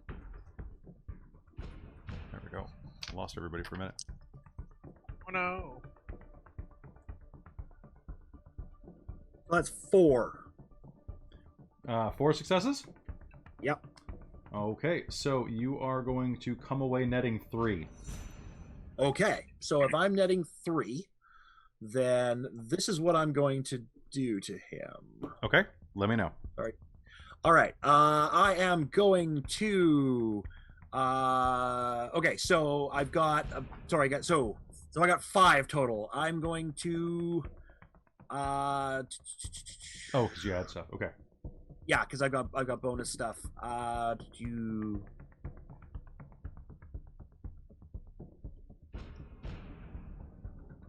going to. So I got access to Flatlander. Gives me a couple of extra stunts I can do. I'm going to stutter time. You force the target of your attack to suffer a penalty to their initiative equal to the successes you spend on this stunt. So I'm going to slow it down a little bit. I'm going to then knock it back 2 range increments. Okay. And I'm going to what was it? Glimpse the other side. We have to make a clash of wills. If it fails, it's removed from reality. Okay, what's the Clash of Wills? Until the start of next turn. What is the Clash of Wills roll? I don't know what Clash of Wills is, but I'll bring it up. Okay. Clash of Wills. Drink some water. And I guess it's knocked down, and it has to do, I think, a Clash of Wills to get up, even if I'm not threatening it. Like, if I'm just nearby, it's that brained. I love the fact that you knock it out of reality. Yeah, but I only do 1 damage. Like, that's all I got. Or, like, I'm not sure. I'm doing knockdown, so I'm not sure I do damage. Okay. Clash of Wills. Opposed knack skill plus applicable calling rolls. So, knack skill being whatever you would use for that, so probably close combat. Mm-hmm. Yeah, I've got a close combat of 3 with a specialty in bludgeoning. Yeah, and then your applicable calling, so whatever you're using for the knack, I guess. Okay, and what's the defense if it's a storyteller character or a story guide character?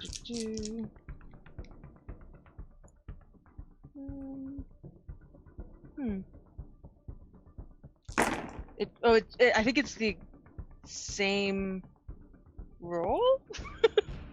It says opposed knack skill plus applicable calling rolls. Okay, so it's probably I'm gonna assume that it's my desperation. Probably, yeah.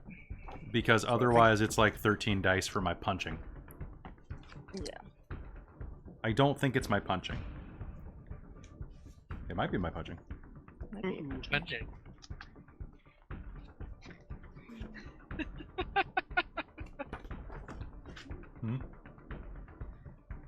Oh god, that's absolutely true. Okay, so I am going to check his stats and roll.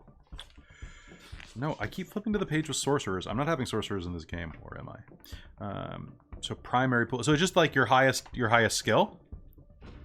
It says knack skill, so I think it's specifically like in the example. Yeah. It's actually 2 Scions who are fighting, so they both have similar things. And it's leadership plus leader opposed against the enemy's subterfuge plus trickster. So it doesn't have to be the same roll, no. So it's just It has to be a logical roll. Okay. It has to be a logical roll. So in this, I guess I'm going to roll feats of strength. Does that sound reasonable? Or survival? I'm going to roll survival. Sure. That makes sense. Okay, how many successes do you have? I've got 3. You've got 3. Yeah, you did a point of damage to me. I got 2. Okay. All right. So what? So how does that work? okay.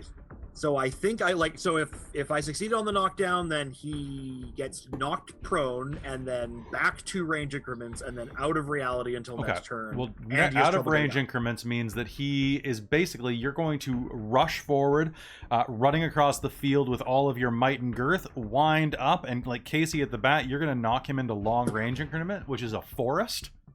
And out of reality, he's going to vanish into the trees in the distance and be completely out of sight. At the beginning Okay. of next round, though, right? What's that? You said the beginning of the next turn? Yeah, basically he loses next turn. Yeah, I Begin- just mean he won't Oh. be out of sight by my turn. He will be out of sight after that.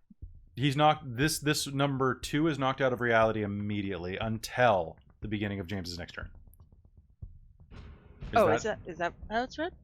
I believe so. I heard differently. Okay, here, let me get it here. Yeah. If the target fails, they are removed from reality, leaving play entirely until the start of their next turn. Okay, start Okay. there next. All right, so now we are on Phoebe. Phoebe, there's the one that Ogimaa just shot that is almost dead. Yep. I'm going to. Fully dead him? Pardon me? Sorry, fully dead him? Probably, yeah. I'm going to imbue my epic dexterity unerring flight, and just kind of like roll down the window of the car, aim out, and shoot from not even getting out of the car. Your mother would be so proud. Okay. Okay, so go ahead. I can't defend against this. Yeah. Yeah. Yeah. Okay. Where's my stuff? I need 1, 2, 3, 4. And that. And nope, don't need that one. He fully did it. I'm gonna try. 3.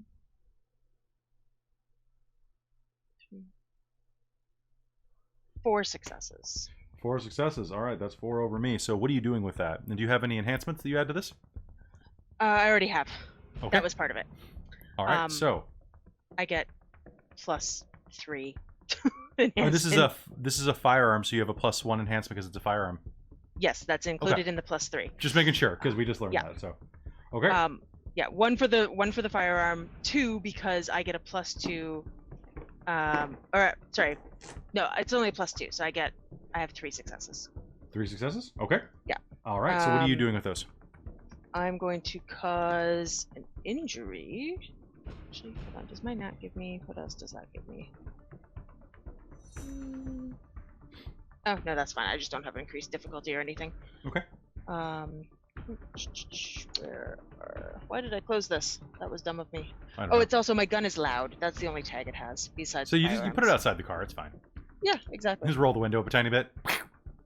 Yeah. All right. So your gun is going to So- unerringly hit this creature, So dealing. one injury.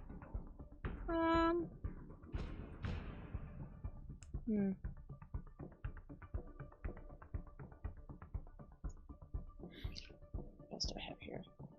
I can't really do anything. I'm gonna do pin, Okay. which it says it's variable for the cost, but it doesn't specify as to why. We'll figure- I can spend additional ones to increase it. Okay. But you it can- applies. Go ahead. I was just gonna say it applies a complication of 2 on the character's next attack. If you choose not to buy off the complication, then you receive an automatic injury condition. I'm gonna take that injury condition. Okay. Yeah, I'm gonna take that because I'm already at a +4 on all difficulties, and I don't want a +6. That's Okay. fair. All right, so you're going to hammer your bullet into him, and then Christine, do you want to roll for Yuki or should I? You go ahead and do it. What's his pool? 9? It just says that they have primary. What was it? Primary pool. One second, I'll pull it up. Yeah, I think you said it was a primary pool of 9. The Yeah. creature now possesses modest powers such as Hellhound, Golem, or Nightmare. Player created creatures have 9 dice in their primary pools. Okay. Yuki I is don't going. really know what that means. It means that I roll 9 dice. Okay. So cool with Yuki that. shoots across the field, right behind you on your trail, rushing through the empty former snowbanks, and rushes up and is, as this creature tries to absorb the hit from the golden gun that it just took, shooting it in the chest and upper shoulder as it tries to kind of like reel from 2 gunshots. Yuki is going to dive and bite into the open cavity on its chest, dealing another point of damage, which is enough to knock this guy to the ground. Excellent. The dog is going to do a triple flip, land on all 4s. Nice. Good dog. Yeah. I'd say All so. right.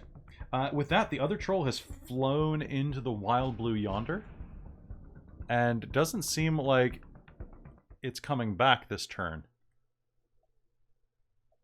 As you take a moment to ready yourself to see what you should do next, you will hear in the distance the sound of "weep" as something lands hard in the trees in the distance, and you'll hear you didn't unmute yourself, James. Yeah, my bad. Sorry. It's like, What- and it's good. Loki mean! Loki mean! And you'll hear what sounds like a giant troll running away. Is it Poor guy. Is it is what? it at all within my line of sight? I know I might not be able to see it, but is it within line of sight? You can see the trees being pushed aside. Yeah. I'm gonna shoot him Okay, go ahead. Be petty. because unerring flight. Means that you can't miss Yeah, even but if he you want doesn't to. need to die. No, but she can shoot him in the ass. It's That's true. true. Yeah. And I can use the boon to attack an enemy behind full cover as well. He is behind full cover, so there you go. So just gonna. I probably like shoot the first one and then go to shoot the second, and I'm like, oh, he's all the way over there. Well, that's fine. That's too bad for him. Yeah.